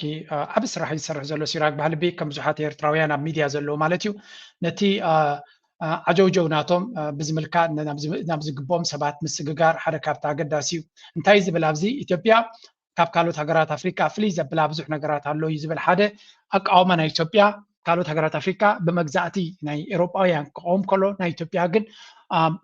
ብፀለምቲ ኣፍሪቃውያን ዝቆመት እዩ ዝብል ኣሜን ድሓን ተታሪክኩም ክንሰርቀልኩም ኣይንደሊና ግን ካብ ካልኦት ኣፍሪቃውያን ካብ መግዛእቲ ዝደሓንኩም መጋበርያታት ንክትኮኑ ዝመረፅኩም ኣቐዲምኩም ስለ ዝነበሩ ነገስታት ናትኩም ኩላቶም ሓደ ምስቲ ሓደ እናኸዱ እዮም ዝኸዱ ነይሮም ዮሃንስ ምስቲ ሓደ መኒሊክ ምስቲ ሓደ ቴድሮስ ምስቲ ሓደ ካብቲ ምስቲ ሓደ ከምዚ እናተባህለ ዝኽየድ ዝነበረ ምዃኑ ንፈልጦ ኢና መወዳእታ እውን ንኣብነት ሓደ ራሻዊ ኣብ ዝቐረባ እንታይ ኢልዎም ነይሩ እንታይ ኢሉ ፅሒፉ ነይሩ መኒሊክሲ በይንዩ ኣንጻር ጥልያን ገጢሙ ዝብል ሓሰውቲ ራሻውያን ፍሉይ ኣፅዋርን ፍሉይ ኮማንድን ሂብኩም ከም ዝነበረ ከረሲዕኩም መዲኹም ስለዚ በዓልና ጥራይናን ኣንጻር ጥልያን ተዓዊትና ትብሉ ሸፈፍ ኢልኩም ሕለፍዋ ብምባል ተዛሪቡ ነይሩ ከምኡውን እንግሊዝ ይሕግዝዎም ከም ዝነበሩ እዩ ዝንገር ስለዚ Ethiopia's state formation was driven by indigenous forces unlike most African states shaped by European colonial conquest ጂ መብዛሕቶም ኣፍሪካውያን ብናይ ኤውሮጳ መግዛእቲ እዩ የስ እዚ እንኳዕ ተቐበልካዮ ስለዚ ኤርትራ ኣብ ዝሓለፈ ዘረባናቱ ፎሬን ሚኒስተር እንታይ ነይሩ ኤርትራ ናይ 1991 ዝቆመት ሃገር እያ ብምባል ተዛሪቡ ነይሩ ኣብዚ ግን ብዙሓት ሃገራት ኣፍሪካ ውፅኢት ናይ ኮሎኒያል ኮንኩስት ወይ ከዓ ናይ ኤውሮጳውያን መግዛእቲ እዩ እዚ ኤርትራ ካብ ካልኦት ሃገራት ዝበዝሐ ዓመታት ዝተገዘት እያ ሃው ከም እዚ ነገር ዛብርፅኻ register ክገብር ኣይከኣለን ካልኣይ እንታይ ዝብል ዘሎ the process lacked a social contract or reconciliation leaving deep contradictions unresolved true ኢትዮጵያ ሃገር ክትከውን ከላ ብዙሕ ነገራት ፀገም ነይርዋ እዩ ዝብል ዘሎ እዚ እንታይ እዩ ኣብ መንጎ እቲ ህዝቢ ቁስሊ ኣሎ ኣብ መንጎ ኢትዮጵያውያን ንኣብነት ናይ ሽዋ ነገስታት ነቶም ኦሮሞ እንታይ ገብርዎም ነይሮም ነቶም ኣብ ጋምቤላ ዘሎ ነቶም ኣብ ደቡብ ዘለዉ ወላ እውን ህዝቢ ትግራይ እንታይ ገብርዎ ነይሮም እቲ ህዝቢ ይቕረታ ተባሂሉ ድዩ ካሕሳ ተዋሂብዎ ድዩ ኖ መዓት ቁስሊ ዘለዋ እቲ ሃገር እስኹም እዮም ዝብሉ ዘሎ መዓት ቁስሊ ዘለዎ እቲ ቁስሊ ከይተፀገነ ሕውየት ከይተገበረሉ ከም ሃገር ክንቅፅል ንፍትን ዘለና ኢና ስለዚ እቲ ቁስሊ ኩሉ ግዜ ኣብ ባእስን ዕግርግርን ዝኸይድ ነገር ምዃኑ ንነፍሱ እዩ ዝነግሮ ዘሎ The Ethiopian state legitimacy has been contested ስለዚ ከም ሃገር እቲ ሃገር እውን ኣብ ውሽጢ ኢትዮጵያ እውን ተቐባልነት የብላን እዩ ዝብል ዘሎ ኩሉ ዝከራኸረላ ኣሎ ምክንያቱ ኦሮሞ ዝብል ሃገር እምበር ኢትዮጵያ ዝብል ሃገር ሙሉእ ብሙሉእ ኣይተቐበሎን ኣምሓራ እቲ ዝሓሸ እዩ ነይሩ ሎሚ ግን ኣምሓራ እውን ድሕሪት ተመሊሱ ኣሎ ትግራይ ከም ሃገር ክኸውን ይደሊ ሶማል ከም ሃገር ክኸውን ይደሊ ኣፋር ከም ሃገር ክኸውን ይደሊ ተኻልኩም ስለዚ ኢትዮጵያ ዝበሃል ከም ሃገር እውን ተቐባልነት ናቱ ሙሉእ ብሙሉእ ኣይኮነን ኣብቲ ዓዲ ዝብል ከምኡ ድማ dispute persists over the state's nature, vision, identity and institution ስለዚ ከም ሃገር ነቲ ሃገር እውን ኩሉ ግዜ ኣንጻራ ዝከራኸር ሓይሊ ብረት ኣልዒሉ ክቃለስ ዝደሊ ወይ ዝቃለስ ሓይሊ እውን ኣሎ ይብላ ኣሎ ከምኡ ድማ violent political culture ናይ ጎነፃዊ ፖለቲካዊ ባህሊ ድማ ኣለና ይብላ ኣሎ ሓቅኹም ጎነፅ ኣብቲ ፖለቲካ ናይ ኢትዮጵያ ሰራውሩ ሰደደ እዩ እንታይ ዝብላ ኣሎ power struggle and policy disagreements are often resolved through conflict and force ስለዚ ዝኾነ ይኹን ናይ ፖሊሲ ወይ እውን ናይ ስልጣን ክርክር ከጋጥም ከሎ ኣብ ፖለቲካ ናብ ጠረጴዛ እንተይኮነ ብጠበንጃ ሒዝካ ብረት ሒዝካ ተቃሊስካ እዩ ዝኸውን ስለዚ once power leaders have historically relied on autocratic consolidation ከምኡ ድማ እቲ ኣብ ስልጣን ዝመፅእ ሓይሊ እውን እንተኾነ ብዘየገድስ ብሓያል ዝኾነ ቅልፅሚ ኣብ ስልጣን ክፀንሕ ዝደሊ ናይ ኣባ ሓሳብ እኳ እዩ ዘንፀባርቕ ዘሎ ኩላቶም ከምዚ ዓይነት ባህሪ ኣለዎም ናበለይ ዝገልፅ ዘሎ this combination of fluid state formation and violent politics እዚ እቲ ዘሎ ጌጋ ኣመፃፅኣ ናይ ፖለቲካ ከምኡ ድማ እቲ ፀገም ብጎነፅ ጥራይ ክትፈትሖ ምፍታን እዚ ሕጂ ወሪድናዮ ዘለና እዩ ዝገብር ዘሎ ወሪድናዮ ዘለና ፀገም ፈጢሩሉ ይብላ ኣሎ ስለዚ attempts at resolution have often emphasized ethnic differences rather than unity deepening divisions. ስለዚህ ወላውን ክትፈትሖን ተፈቲንካውን ከቢድ እዩ ምክንያቱ ኩሉ ግዜ ፀገማት በዓሌታዊ ጠማምታት እምበር በሃገራዊ ኩነታት ኣይኮኑን ዝረአዩ ስለዚህ አመውዳታ some argue that the foreign minister's remarks justify potential disintegration of Ethiopia. ምናልባት እቲ ዝብሎ ዘሎ ዘይተፈትሐ 60 ዓመት 70 ዓመት ሃገር እውን ካብትሉ ክፍታሕ ዘይክል እንትኾነ ነቲ ሃገር ብትታናውን ንዑ ከተንብህ ዝኽእል ምዃኑ others also gaslighting or projecting not noting parallels within Eritrea's conditions. ስለዚ ኩሉ ግዜ እቲ ፀገም ድማ ናብ ኤርትራ ገጽካ አሰጋጊርካ ንምርኣይ ዝጥቀምሉ ታክቲክ ምዃኑ እውን እዩ ስለዚ ንኤርትራ ረቑሕካ ዝበሃል ኩሉ ግዜ ብከምዚ ዓይነት መንገዲ እውን እዮም ክዛረብሉ ዝፍትኑ እዚ ሓደ ክኸውን ከሎ ካልኣይ ቀፂልና ክንሪኦ ንኽእል እውን ኣሎ እንታይ እሱኻ ናብ ኤርትራ ገጽካ ኣፀጊዕካ ዝግበር ዘሎ መጥቃዕታት ይቕፅል ኣሎ ሓደ ፅንኢለ ክልተ ኣርቲክልስ ክበኩም እየ ነታ ንሱ ዝበላ ካብኡ ንላዕሊ ዝገለፀታ ኣብዚ ነይራ Actually, what you just said now, look, we might be discussing about the crisis in the Tigray region, but Ethiopia began to get engulfed in wars soon after he came in Oromia regional state, his own turf, right? And in Amhara region today, in Oromia, the wars continued there. There's no indication whatsoever to end them through political settlement. We have seen assassinations of the likes of Hajalu Hundesa, the likes of Bati Orgesa, men who should not have been assassinated. Under the watch of the same prime minister. Naturally, wars tear societies apart. And when you also ስለዚ እንታይ ትብል ዘላ ኣብ ዘበና ኣብይ ኣሕመድ ሃገር ኣብ ከቢድ ዓዘቕቲ ኣትያ ዘላ ኩሉ ዓይነት ፀገም ዘለዋ ሃገር ንሕና ኣብዚ እኳ ናይ ትግራይ ጉዳይ ንዛረብ ከለና ዝያዳ ኣብ ካልእ ጉዳይ ናይ ኢትዮጵያ እውን ተመሳሳሊ እዩ እዚ ስርዓት እዚ ኣብይ ኣሕመድ ኣብ ስልጣን ካብ ዝመፅእ ነቶም አንጻራይ ክኾኑ ይኽእሉ እዮም ዝብሎም ንግልዮም ክኣስር ንግልዮም ክቐትል እዩ ዝረአ ዘሎ ኣብ ኦሮሞ ኣብቲ ክልል ንሱ ዓደይ ዝብሎ እውን እንትኾነ ብርቱዕ ዝኾነ ኩናትን ዕግርግርን እዩ ዘሎ ኣብ ኣምሓራ ከምኡ ስለዚ እቲ ሃገር ካብ ብኩናት ዝተኸበበት እያ ኩናት ድማ ብመሰረት ነቲ ሃገር መንፈስ ናታይ ዝቐትሎ እያ ትብል ዘላ ስለዚ ኣብ ኩሉ ቦታ ዘሎ ኩናት እቲ ዝህረም ዘሎን ዝመውት ዘሎ ህዝብን ነቲ ሃገር ከም ሃገሩ ክሪአ ኣይክእልን እዩ ነቲ መራሒ ናይቲ ሃገር ወይ ነቲ ፖለቲካ ሃገር ናቱ ገይሩ ክሪአ ኣይክእልን እዩ ትጭፍጭፎ እንተለኻ ንሓዋሩ ኣብቲ ሃገር ዘለዎ ጠማምታት ግዜኡ ጥራይ ክፅበሕኑ ክፈዲ ኣብ መወዳእታ ትብላ ዘረባ ድማ ነቲ ዘለዎም ተስፋታት ዝፀልምት እዩ ነዛ ሸው እዚኣ ከባቢ ፍርቂ ሚልዮን ሰብ ርእይዋ ኣሎ ነታ ቪድዮ ነታ ኢንተርቪው እትያ ነታ ዲቤት ናይ አልጀዚራ ዝረኣየ ድማ ሓደ ነገር እዩ ዝርድኦ ኢትዮጵያ ክትዕረ ዘይትኽእል ተስፋ ዘይብላ ሃገር ምዃና እምበር ዝኾነ ይኹን ተስፋ ዘለዎ ሃገር ከም ዘይኮነት so oversee the assassination of prominent figures and refuse for any independent investigation for the truth to come out you are sowing the seeds of bitterness within your own communities. What the Tigray war did to us is finish that work. We are not anywhere close to coming together. Every fabric of Ethiopian society was torn apart. And there is no turning back. ስለዚ እዛ ፀዳል ዝበለቶ ኣብዚኣ ናይ ብሓቂ እዮም ታርጌት ዝኾነ ኣታክ አንፃራ ኢሎም ዘለዎ ምክንያቱ ኢትዮጵያ ተስፋ ዘይብላ ንድሕሪት ክትምለስ ዘይትኽእል ናብ ዝገደደ ዓዘቕትን ደልሓመትን ትኸይድ ዘላ ሃገር ገይራ እያ ስለዚ ኩሉ እቲ ቃንዛ ኣብ ኢትዮጵያ እቲ ኩናት ኣብ ኢትዮጵያ ዘሎ ክሓውዝ ዝኽእል ቁስሊ ከም ዘይኮነት እያ ተዛሪባ ስለዚ ነዚታት ክምልስ ኢሉ ዝመፅእ ኣብይ ኣሕመድ ከንታይ ኢሉ ምሂርዎም እስከ ስምዑ የሚያድግባቸው ዘመናት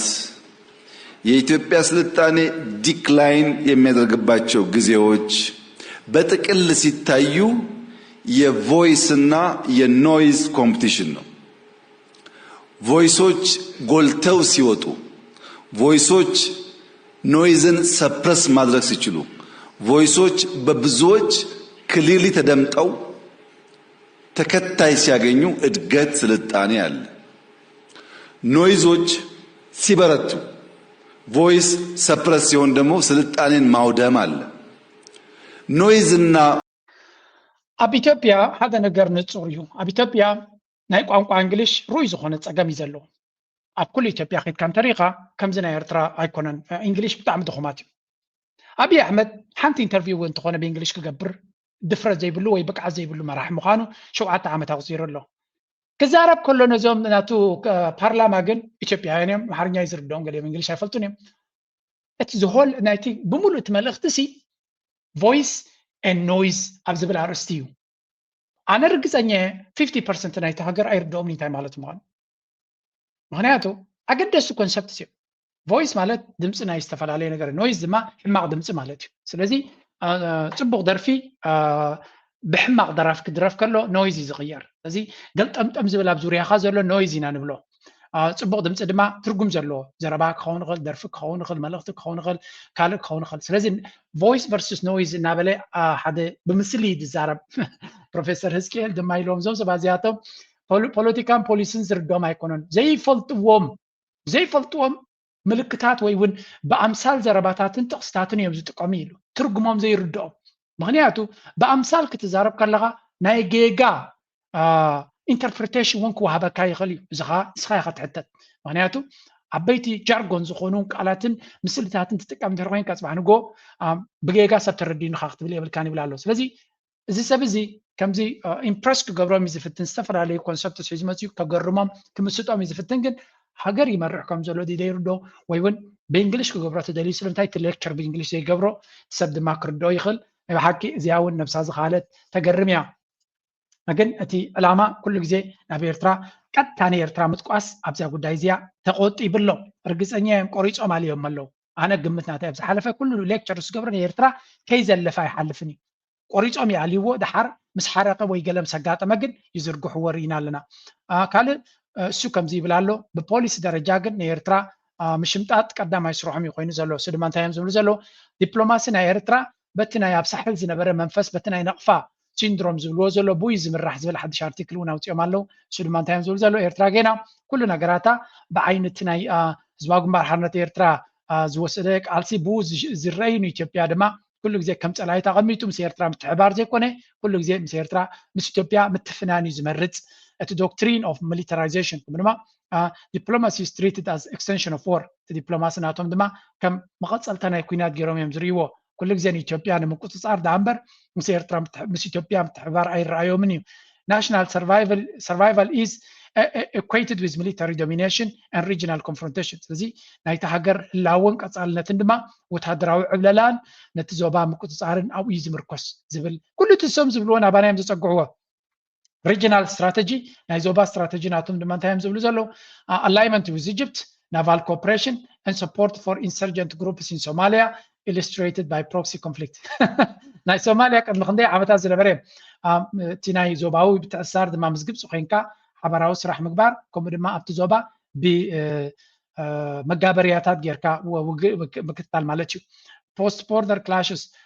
past border clashes ከምኡ ድማ ኣብ 2008 ምስ ጅቡቲ ዝተገበረ እዮም ዝብሉ ዘይተገበረ ድራማ እንድዩ ንሳቶም ዝፈብርኽዎ ከምኡ ድማ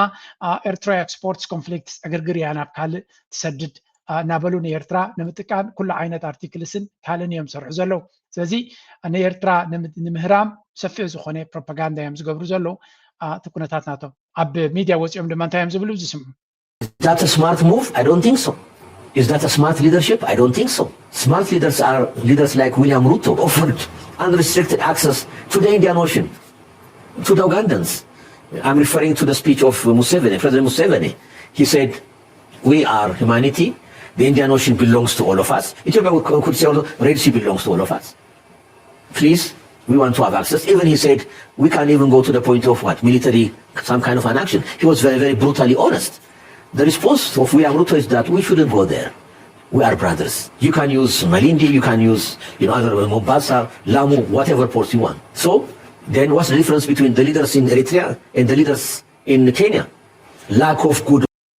እዚ ትሪእዎ ዘለኹም ድማ መረረ ዝዓይነቱ ምንን እዩ ዝብል ዘሎ ኡጋንዳ ኣብቲ ገባሕርን ደሊና ኢሉ ሙሰቪኒ ምስ ተሕዲድ ምስ ገበረ ኬንያ ተቐቢላ ብዝደለኻዮ መንገዲ ክንበካ ንኽእል ኢና ክፊልካ ተጠቀም ፅርግያ ክንሰርሓልካ ኢና ኢሎሞ ከማኻ ግን ኣብ ደገ ባሕሪ ኣይኮነን ዝሓቲ ዘሎ ሲ ናተይ ነይሩ እውን ኣይኮነን ዝብል ዘሎ ክንጥቀመሉ ሃቡና እዩ ዝብል ዘሎ ዋጋ ኣጉድሉልና እዩ ዝብል ዘሎ ከማኻ ኣይኮነን ስለዚ ክገጣጠም ዘይክል ነገራት ምግጥጣም ኣካል ናይቲ ስትራቴጂ ስለ ዝኾነ ነዚኦም ሰባት እዚኣቶም ዲባንክ ምግባርን ሪጀክት ምግባርን ኣገዳሲ ኮይኑ ይስማዓና ንቐፅል But Trump says the airspace above Venezuela is to be closed. The US president is stepping up his feud with Venezuela's leftist leader Nicolas Maduro over alleged drug running through the Caribbean. With a US task force already in the region, Trump has previously said land operations will begin soon against suspected Venezuelan drug traffickers. ከም ትሪእዎ ዘለኹም ናብ ቬኔዙዌላ ዝግበር ዘሎ ምንቅስቃሳት ካብ መዓልቲ ናብ መዓልቲ መመሊሱ እናተበላሸወ ይኸይድ ከም ዘለዎን እዚ ድማ እንታይ ዘርእየካ እቲ ኩናት ዘይተርፍ ምዃኑ ንቬኔዙዌላ ባዕሉ ክወጥቀሎም ትስርዓት ዝደልይዎ ዘለዉ ምዃን ስለ ዝኣቢ ዘሎ ነፍሲ ወከፍ መዓልቲ ሓንቲ ስጉምቲ ናብቲ ኩናት ገጾም ይቐርቡ ከም ዘለውን ዶናልድ ትራምፕ ድማ ሕጂ ክለኣየር ናይ ቬኔዙዌላ ዓፂሎ ክለኣየር ምዕፃው ማለት ድማ ኔክስት ስቴፕ ናብቲ ኩናት ክግበረሉ ዝሕሰብ ዘሎ ኩነታት እዩ ምኻለ ዘራርባ ክለኣየር ክዕፆ ከሎ ናይ ኣየር መጥቃዕቲ ንክትገብር ስለ ዝሕግዝ እዩ ወይ እውን ካልእ ዘይተደለየ ሓደጋ ከጋጥም ስለ ዘይድለ እዩ ስለዚ ንቬኔዙዌላ ዝገብርዋ ዘለው ናይ ብሓቂ ዝሕዝን እዩ ኣሜሪካ ኣብ 2025 ናይ ኩናት ሸውሃት ናታ እንታይ ከም ዝመስል ኢና ንርኢ ዘለና እንደ ኣሚን ዓለም ካብ ወላ ሓንቲ ትብለ የብላን ኣሜሪካ ድሌታ ክትገብር ትኽእል እያ ናይ ድራግ ናብ ዓድና ዝመፁ ዘሎ ጠጠው ንምባል ስርዓት ኣብ ቬኔዙዌላ ክንቅይር ኣለና ተደጋጋሚ ግን እቲ ዕላማ ንድራግ ወይ ናይ ዕፀ ፋርስ ንምክልኻል ገለ ከም ዘይኮነ እንታይ ዳ ነዳዲ ናይቲ ሃገር ንምግባት ምዃኑን ብዙሓት ናይ ኣሜሪካ ተንተንቲ ፖለቲካ ኣፎም ከፊቶም ዝዛረብዎ ዘለው ቬኔዙዌላ ልዕሊ ስዑድያ ነዳዲ ስለ ዘለዋ ብትሪልዮናት ዝትመን ፀጋ ኢና ንዛረብ ዘለና ከም ድሌትና ክንግሕጦ ድማ ንኽእል ኢና ምክንያቱ መጀመርያ ህዝቢ ቬኔዙዌላ ብሬጂም ቼንጅ ዝብል ኣገባብ ልክዕ ከምታ ኣብ ኤርትራ ዝገበርዎ ኮምፕሊት ዕፅዋ ብምግባር ብቁጠባ ናታ ከም ዝርመስ ብምግባር ብዙሕ ህዝቢ ካብቲ ሃገር ተሰዲዱ እዩ ስለዚ ህዝቢ ናይቲ ሃገር ድራማቲካሊ ከም ዝጎድል ገይሮሞ እቲ ክሃድም ዘይከኣለ ኣብቲ ዓዲ ተሪፉ ዘሎ ድማ ሕጂ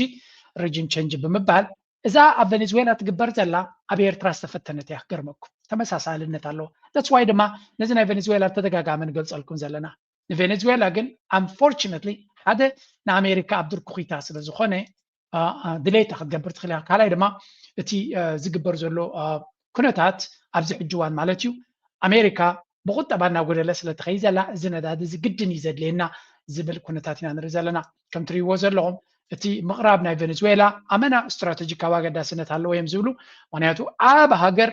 ንቻይና በቲ ናብ ፓናማ ዝገብሮ ድዩ ነቲ ከባቢ ኮንትሮል ንምግባር ንላቲን ኣሜሪካ ሙሉ ብምሉ ንቁፅፃር እውን ቬኔዙዌላ ልዑል ኣገዳስነት ኣለዋ ብዙሕ ፀጋታት ዘለዋ ስትራቴጂካዊ ኣቀማምጣ ዘለዋ ውሑድ ህዝቢ ዘለዋ ስለ ዝኾነ ነዚ ሃገር እዚኣ ምግባት ብኩሉ መንገዲ ውፅኢት ኣለዎ ዝብል ካልኩሌሽን እዮም ዝገብሩ ዘለዉ ስለዚ ብመሬት ክግበር ንዝኽእል መጥቃዕቲ ይዳለዉ ከም ዘለዉ እዮም ዝነግሩ ስምዕዎም ኣብዚ Troops for Thanksgiving, President Trump giving a clear indication where some of the next action will be, expanding the fight against Venezuelan drug cartels from sea to land. We'll be starting to stop them by land also. The land is easier, but that's going to start very soon. We warn them, stop sending poison to our country. The comments come as ከም ትሪእዎ ዘለኹም ነቲ ብባሕሪ ዝገብርዎ ዝነበሩ ኣሽሓት ሰራዊት ገይሩ ንሱ ስለ ዘይሰለጠ ሕጂ ናብ መሬት ገጾም ብመሬት ድማ ነቲ ሃገር ኮንቴይን ንምግባር ስጉምቲ ክወስዱ ከም ዝደልዩ ምንቅስቃሳት ኣብ መሬት ምስ ሓሽሽ ርክብ ኣለዎ ዝበልዎ ክሃርቡ ምዃኖም እዩ ዝንገር ዘሎ ድሮ ኣብ ባሕሪ ብዙሕ ጀላቡ ሃሪቦም ከም ዘለውን ብናይ ኣሜሪካ ብናይ ዶናልድ ትራምፕ ምሕዳር ድማ ዝኾነ ጭብጢ ከይሃበ ተን ዝህረማ ዘለዋ ጀላቡ ሓሽሽ ሒዘን ኣሜሪካ ዝኸዳ ዝነበራ እየን ዝብል ክሲ ጥራይ ዝህብ ዘሎ ክሳብ ሕጂ ግን ንፁር ዝኾነ ከምኡ ከም ዝኾነ ዝገልፅ ሓበሬታ ኣይሃበን ኣሎ ካልእ ወታደራዊ ኣቃውማናቱ ብዝዓበየ ደረጃ እዩ ዝግለጽ ዘሎ ገጅፍ ወታደራዊ ዓቕሚ ናብ ቬኔዙዌላ ፀጊዑ ከም ዘሎ So, as we mentioned there, the US has been rapidly increasing its military presence in the Caribbean. Let's take a closer look at that, because since August, more than 15,000 American soldiers and fighter jets have been deployed near Venezuela. It is the largest deployment of US forces in the region in decades. The US Navy's largest aircraft carrier, the Gerald R. እንታይ እዮም ዝብሉና ዘለው እዚ ኣሜሪካ ኣብቲ ቦታ ተቐሪባቶ ዘላ ገጅፍ ወታደራዊ ኣቃውማ ወይ እውን ሓይሊ ሒዛ ቀሪባ ከም ዘላን ዓበይቲ መራኽብ ብዙሕ ምስአን ዝኸይድን ክሳብ 15,000 ወታደራት ድማ ኣብቲ ቦታ ቀሪቦም ከም ዘለውን ብኣማኢት ዝቁፀራ ነፈርቲ ኩናት እውን ኣብተን መራኽብ ቀሪበን ኣብተን መራኽብ ኮይኖም ኣብ ከባቢ ኣብ ዙርያ ቬኔዙዌላ ተዳልዮም ከም ዘለው እዩ ዝንገር ዘሎ እዚ ድማ ልዑል ፀቕጥኒ ንቬኔዙዌላ ንምፍጣር ከም ዝኾነን ህዝቢ ቬኔዙዌላ ድማ ኣብ ከቢድ ጭንቀት ከም ዘሎ ኢና ከነርእየኩም ክንፍትን ገለገለ ካብቲ ህዝቢ ዝወፅእ ዘሎ ርእቶታት እውን ከነርእየኩም ኢና ምክንያቱ እቲ ህዝቢ እንታይ ይስምዖ ከም ዘሎ ኣብ ከምዚ ኩነታት ኮይኑ ከምዚ ክንዲዚ ዓይነት ወታደራዊ ምድላዋት ልዕሊኡ ድማ ብሚድያ ንጎሆ ምሸትን መጥቃዕቲ ክገብሩ ከም ዝደልዩ ዘለዎ ዝገልፅ ሓበሬታ ክሰምዑ ከለዉ እንታይ ከም ዝገብሩ እንታይ ከም ዝስምዖም እውን ምርዳእ የድሊ ስለዚ ኣሜን እዛ ሃገር እዚኣ ትገብሮ ዘላ ኣሜሪካ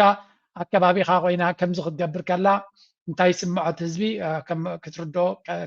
ቀሊል ኣይመስለንን ቬኔዙዌላ ብግደ ርእሳ ድማ ብዙሕ ወታደራዊ ኩነታት ቀሪባ ከም ዘላ ነቲ ኩነታት እቲ ክብድህ ይኽእል እዩ ዝበልዎ ዝከኣሎም ምድላዋት ይገብሩ ከም ዘለዉ እዩ ዝንገር ዘሎ ግን እቲ ኩናት ዝተመጣጠነ ኩናት እውን ኣይኮነን ሓንቲ ነገር ግን ኣብዚ ከብርሃልኩም እስከቲ ህዝቢ ናይ ቬኔዙዌላ እንታይ ብላ ኣሎ ስምዕዎ It goes on, but with a lot of crisis, a lot of problems and future. Uncertainty is making people wary. We are all afraid, but we must continue with our lives. What else can we do? If we stop, we will... ከም ትሪኦ ዘለኹም እቶም ህዝቢ ኣመና ስግኣትን ፍርህን ይስምዖም ከም ዘሎ ግን እንታይ እሞ ክንገብር ኢና ኣማራፂ ድማ የብልና ንጎምሸትን ክወረኩም እየ ክሃርመኩም እያ ብዝብል ምርጫ ስለ ዘይብልና ክንነብር ጥራይ ዘለና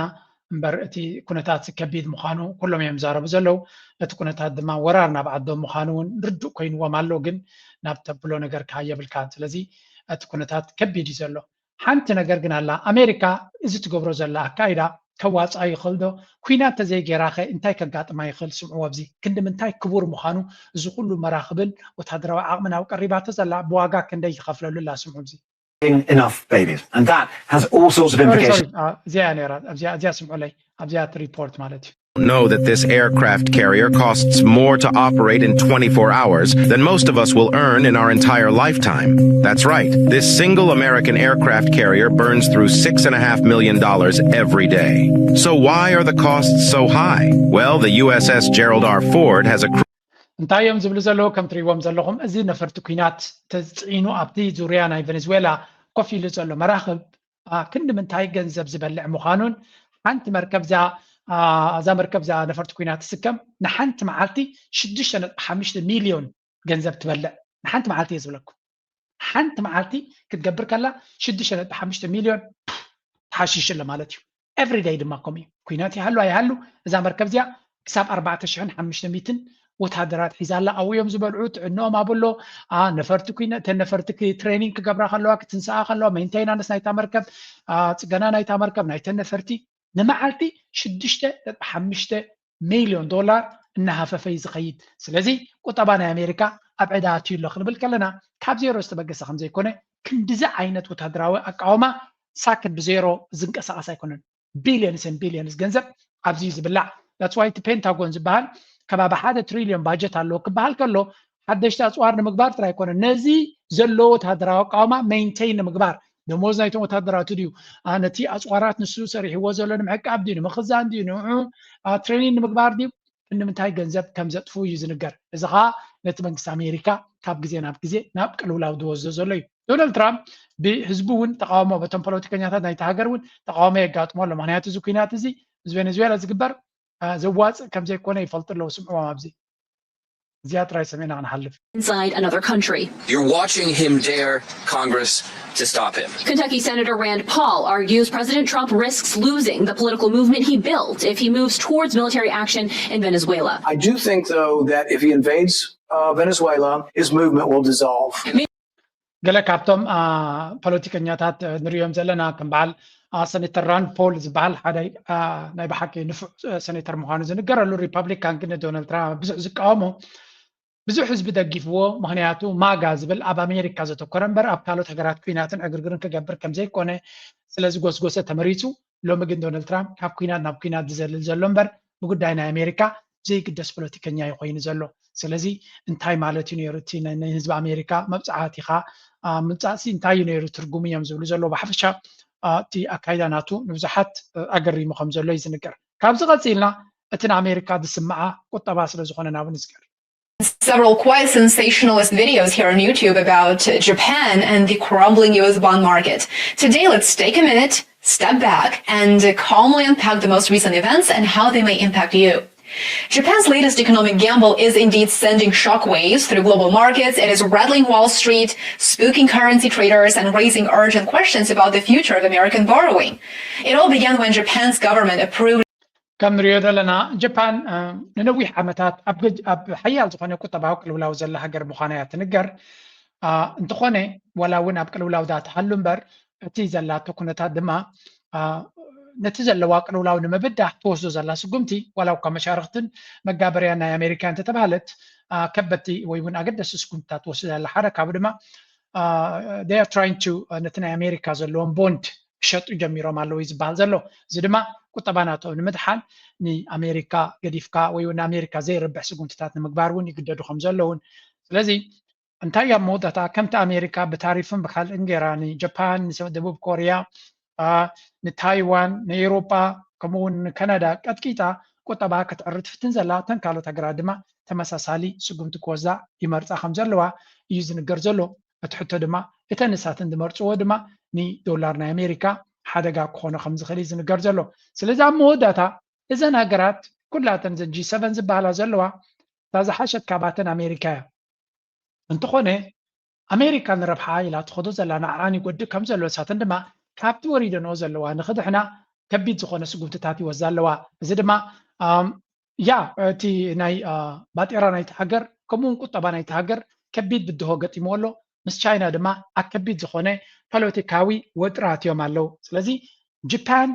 ማልቲፋሰትድ ብብዙሕ መንገዲ ኣብ ብድሆ ገጢምዋ ከም ዘሎ እዩ ዝንገር ዘሎ እዚ ብድሆ እዚ ድማ ብቐሊሉ ክትፈትሖ ትኽእል ኣይኮነ ናይ ጃፓን ፀገም ንነዊሕ ዝቐፀለ እዩ ሕጂ ዘሎ ፀገም ምስ ኣሜሪካን ኮንፍሮንት ክገብሮም ይጅምር ስለ ዘሎ ኢና ንርኢ ዘለና እንደን ኣብ መወዳእታ ድማ ሃገራት ኤውሮጳ ይኹኑ ጃፓን ይኹን ካናዳ ይኹኑ ኩላይ ኣሜሪካ ልዕሊ ዓቕመን ዕዳየን ሒዘን ዘለዋ ስለዚ እቲ ውፅኢት ኣብ መወዳእታ መን ቅድሚ ኩሉ መን ቀዲማ ትፍንጀር ትኸውን እዩ ትሕቶ ዋላ ኣሜሪካ ልዕሊ ዓቕማ ዕዳ ሒዛ ዘላ ግን ካብኡ ናብኡ ቁጠባናታ እቲ ኮርፖሬሽንስ ናታ ደሓን ዝኾነ ምንቅስቃስ ይገብር ስለ ዘሎ ከደናግር ይኽእል እዩ እተን ካልኦት ሃገራት ግን ዊክነስ ናተን ወይ እውን ድኻምነት ናተን እናሓየለ ይኸይድ ኣሎ ንሱ ድማ ነተን ሃገራት ክልክመን ከም ዝኽእል እዩ ዝንገር ዘሎ ጃፓን ቁጠባዊ ሽግር ጥራይ ደይኮነ ናይ ህዝቢ ሽግር እውን ኣለዎን መብዛሕትአን ሃገራት ኤውሮጳ ከምኡ ድማ ጃፓንን ደቡብ ኮርያን ድማ ካልእ ሽግር እውን ኣለዎን እቲ ሽግር ድማ እዚ እዩ enough babies. And that has all sorts of implications for society. More pensioners to support for your young people to pay for that. And the question of what role immigration might play in offsetting those issues. But first, here is the global picture. The human population is projected to reach its crest within the century, but then it starts to decline. Now, this shows what is called the replacement rate. To keep a country's population stable, every woman must have 2.1 babies. So above the dotted line, the population is ከም ትሪእዎ ዘለኹም እንታይ ኢና ንርኢ ዘለና ካልእ ፀገም ናይዚ ምዕቡል ዓለም ድማ እዚ ናይ ፖፑሌሽን ዲክላይን ወይ እውን ህዝብናተን እናደኸመ ይኸይድ ስለ ዘሎ እኻ ቆልዑ ስለ ዘይውለዱ ዘለው እቲ ስታቲስቲክስ ናቶም ድማ ከም ትሪእዎ ዘለኹም ካብ 60 ጀሚሩ እቲ ቤቢ ቡመርስ ዝበሃል ጀነሬሽን ክሳብ ሰብዓታት ከይዱ ካብኡ ክሳብ ሕጂ ይጎድል ከም ዝነበረን ሕጂ ግን እቲ ኩነታት ኣዝዩ ጎዲሉ ከም ዘሎን ሪፕሌስመንት ሬት ዝበሃል ድማ ኣሎ እቲ ሪፕሌስመንት ሬት ዝበሃል ድማ ሕብረተሰብ ክቕፅል ተኮይኑ ወይ እውን ደቂ ሰባት ክቕፅሉ ተኮይኖም ሓንቲ ጓል ኣንስተይቲ ልዕሊ 2 ቆልዓ 2.1 ይበሃል ብማትስ ግን ልዕሊ 2 ቆልዓ ክትወልድ ኣለዋ 3 ቆልዓ ድማ ክኸውን ኣለዎ እዮም ዝብሉ እዚ ድማ ብከምዚ መንገዲ እንተተወሊዱ ጥራይ እቲ ሕብረተሰብ ክቕፅል ትኽእል ኣብ ኤውሮጳ እዚ ነገር እዚ የለን ብፍላይ ሕጂ ንኣብነት ዩኬ ትሪእዎ ኣለኹም ኤውሮጳ ድማ ዝገደደ ብምሎም ካብቲ ሪፕሌስመንት ሬት ንታሕቲ እዮም ዘለው እቲ ኩነታት ድማ በዚ መልክዕ ክትቅፅል ተጀሚርካ እቲ ሕብረተሰብ እናሞተ እዩ ዝኸይድ ስለዚ ኤውሮጳ በዚ ሕጂ ዘለዎ ተቐፂሎም which is more likely ካብዚ ሕጂ ዘሎ ዝገደደ ይኸውን ምክንያቱ እቲ ቁጠባ እናተበላሸወ ስለ ዝኸይድ ዘሎ ብዙሓት ደቂ ስድራ ቤታት ተሓቲቶም ክትወልዱ ትደልዩ ዶ ምስ ተባሃሉ እወ ንደሊና ግን ዘሎ ቁጠባ ዘሎ ኩነታት ንክንወልድ እውን ዘተባብዕ ኣይኮነን ምክንያቱ ብኸመይ ከም ንዕብዮም እውን ስለ ዘይንኽእል ዝብል ስነ መጎድ ድማ መመሊሱ ነቲ ዘይምውላድ ነቲ ሕብረተሰብ እናቐተሎ ይኸይድ ከም ዘሎ እዩ ዝነግር ስለዚ at the end of the day እቲ ፀገም መመሊሱ እናበኣሰ ዝኸይድ ምዃኑ እዩ ዝንገር ዘሎ ሓደ ካብቲ ዝብልዎ ዘለዉ ድማ ከም ትሪእዎ ዘለኹም people say not as many children as they wanted ከምቲ ዝደልይዎ ክወልዱ ከም ዘይደልዩ እዩ ዝንገር ዘሎ እቲ ምክንያት ድማ እቲ ካብቲ ዝገብርዎ መፅናዕቲ ቁጠባዊ ኩነታት ነቲ ዝደልይዎ ዘለዉ ኩነታት ይኽልክሎም ከም ዘሎ ንኣብነት financial burdens barriers and reasons why not ከም ትሪእዎ ዘለኹም እቶም ክወልዱ ዘይደልዩ ስለምንታይ ክወልዱ ከም ዘይደልዩ ክረአ ከሎ ቁጠባት ዝዓበየ ኣስፔክት ከባቢ 50% ልዕሊ 50% ኣብ ልዕሊኡ ድማ ናይ ጥዕና ፀገማት ኣሎ ከምኡ ድማ መፃኢ ካብዚ ሕጂ ዘለናዮ ናብ ዝገደደት እያ ትኸይድ ዘላ ሃገር ክበሃል ከሎ ደሞ ወሊደ እንታይ ክኾኑ እዮም ኣበይ ክኣትዉ እዮም ሕጂ ድማ ናይ AI ፀገም ተወሲኽካሉ እቲ ሰብ ዝኸበደ ይኸውን ኣነ ዝገረመት ነገር እዚኣ እያ ስምዕዋ Exactly, but South Korea, you'll know, has the lowest fertility rate in the world. For every 100 South Koreans, there will be 4 great-grandchildren. Right. Like, there's never been a plague that has knocked out that many people. 96% extinction rate over the next 100 years. It's incredible. Of Koreans. Remembering that we shut down the entire world for something that kills 1 to 2% of people. Yeah. زعبزخا زقدد قصرينا نسمع زلنا انتايم زبل زلو already بزحات هجراتنا طفاي خدا خمس زلوا ስለዚህ بحفشا انتاينا نري زلنا እዚ ኩሉ ዝበሃል ዘሎ ኩነታት ክትሪኦ ከለካ ደቡብ ኮርያ ዝበሃል ኣብ ከባቢ ቻይና ዘሎ እዚ ሃብታም ሃገር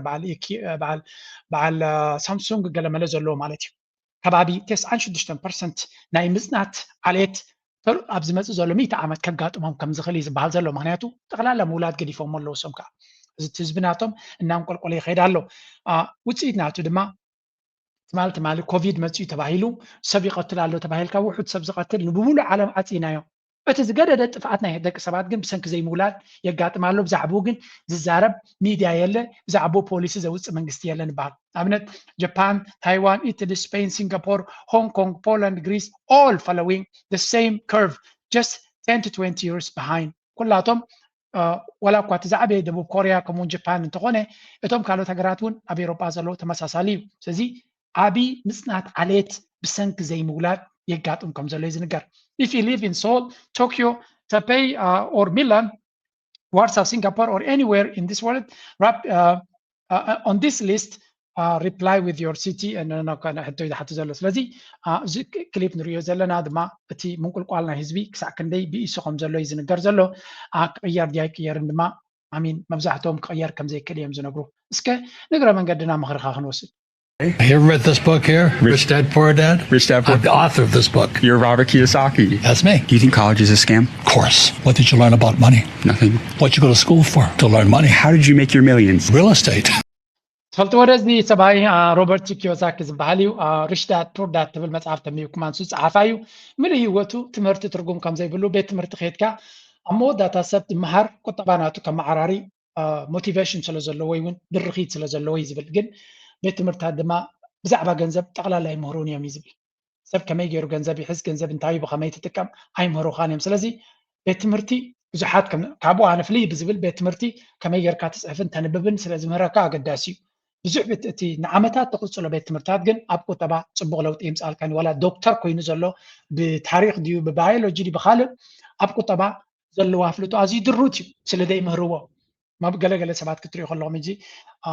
أب عبد الرجال بس حكوا بتمرت كتري يوم تخليهم زعبا قط تبع جن أفلتوناتهم دروتي انتلوا دما يونيفرس وي بيت تمرتي كنا مهروا بعلم عم بيبون بعلم تعال أصيفهم يوم عو بتصيحهم سلازي بزح سله تمهركا بزعبا قطبا بزعبا ገንዘብን بزح تفلت ማለት አይኮነን እታ ስነ መጎትናትኩም ያ ብዛዕባ ሰባት ይጸልዎ እዮም ምክንያቱ ንምሁራት ውን ስለዚ ዝንጥል ተሪር ዝኾነ ቋንቋውን ስለ ዘለዎ ግን ስምዑ ወስከነሽ I like real estate because I can use debt. There's a big misconception that you need a ton of money to start investing. You say that you need debt and intelligence. What do you mean by that? Well, debt is dangerous. Debt's like a loaded gun. Like stupid United States with the biggest debtor nation in world history. They went with 38 trillion in debt. ብዙሕ ግዜ ድማ ክዛረብ ከሎ ዕዳ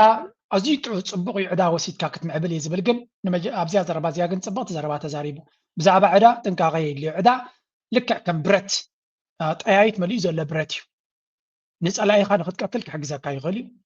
ኣተሓሕዙ እንተዘይክኢልካ ግን ስድራ ቤትካን ነብስኻን ድማ ክተጥፍእ ትኽእል ኢኻ ስለዚ ዕዳ ትፈልጦ እተኮይንካ ጥራይ ፅቡቅ ሕማቅ እንተኮይኑ ሓደገኛ ዘይትፈልጦን ዘይትርድኦ እንተኮይንካ ሓደጋ ይበልሕ ካራይ ከጥፋእካ ይኽእል ኢና በለ ምኽሪ ይባሎ ስለዚ ብዛዕባ ዕዳ ፅቡቅ ዝኾነ መረዳእታ ከይሃለዎ ከናብ ዕዳ ኣይትጉየ ትብል መልእኽቲ እውን የመሓላልፍ ኣሎ ልዕሊ ኩሉ ግን ብዛዕባ ገንዘብ ክንመሃር እዩ ዝምዕል ችን የሆነው የባህር በር ባለቤትነት አጀንዳችንን እንደ ኃጢአት የቆጠረው ሻዕቢያና ጋሻ ጃግሬው የግብፅ መንግስት በአሁኑ ጊዜ በዓለም አቀፍ ደረጃ የተጎናጸፍናቸውን የዲፕሎማሲያዊ ድሎች ለማክሸም እንደ ፈረስ የሚጋልቧቸውን ባንዳዎች በማሰማራት ላይ ይገኛሉ። ለዚህም ደግሞ እንደ ህወሓት ኦነግ ሸኔና ጽንፈኛው ቡድን የመሳሰሉ የውስጥ ተከፋይ ባንዳዎች ከታሪካዊ ጠላቶቻችን ጋር ትስስር በመፍጠር ኢትዮጵያን እየወጉ ያሉ ጸረ ሰላም ኃይሎች መሆናቸውን መገንዘብ ያስፈልጋል። ከም ትሪእዎም ዘለኹም እቲ ብልፅግና ብዝተፈላለየ መንገዲ ዝፈጥሮ ነገር እንተሎ እንታይ ዝብል ዘሎ ኢትዮጵያ ኣጀንዳ ናይ ባሕሪ ወይ እውን ኣብቲ ባሕሪ ንኽትመልስ ኣብ ዝተበገሰትሉ ቅድሚኡ ዝነበረ ፀገም እኮ እዩ مستبقست እቶም ጸላእትና ዝተፈላልዩ ብገንዘብ ዝኸፈልዎም ዕጡቃት ጉጅለታት ህወሓት ክኸውን ይኽእል ሸነ ክኸውን ይኽእል ንፋኖ ይጥንቀቑ እዮም ምክንያቱ ህዝቢ ኣምሓራ ከይለዓል እዚኣቶም ባንዳታት ዝተሸጡ ነቲ ንሕና ዕላማ በጊስና ዘለና ባሕርና ንምምላስ ንኸዶ ዘለና ብዲፕሎማሲ ድማ ንዕወቶ ዘለና ንዕኡ ከተራርፉና እዮም ዝፍትኑ ዘለዉ ዝብል ዘረባ ኢና ንሰምዕ ዘለና እንታይ ዘርእየካ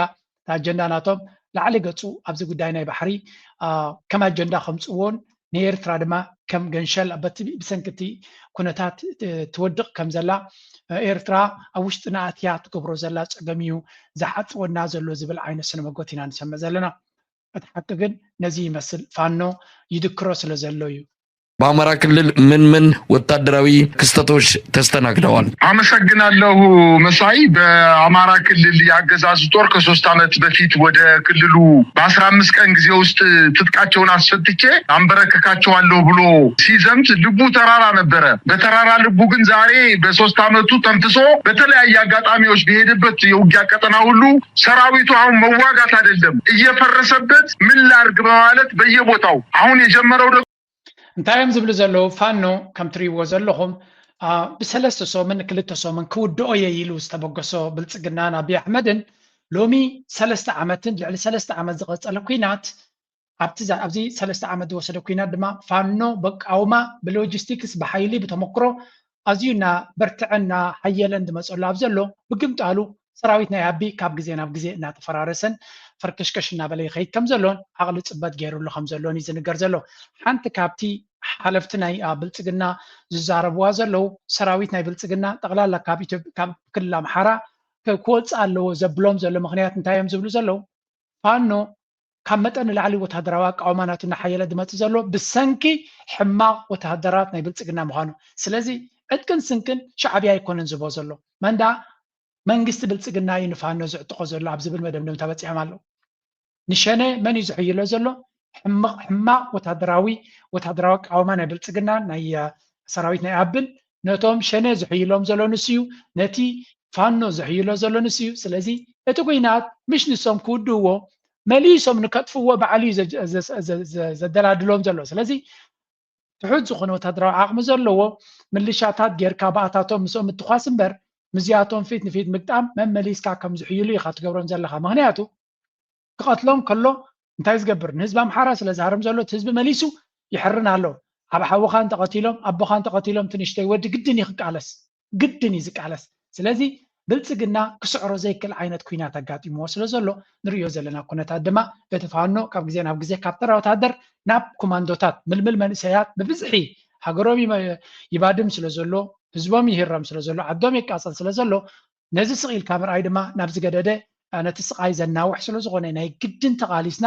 ክንቅይሮ ክንክእል ኣለና ብዝብል መንፈስ ከም ዝትሪእዎ ዘለኹም ብብዝሒ ናብቲ ፋኖ እናተፀንበረ እዩ ዝኸይድ ዘሎ ብግምጣሉ እቲ ኣብ ባይታ ዘመዝግብዎ ዘሎ ዓወታት ድማ እንታይ ዝፈጥረሎም ዘሎ ወታደራዊ ኣቃውማ ናቶም ወታደራዊ ተመክሮ ናቶም እናዓበየ ይኸይድ ኣሎ ካልእ ተወለድቲ ኣምሓራ ዝኾኑ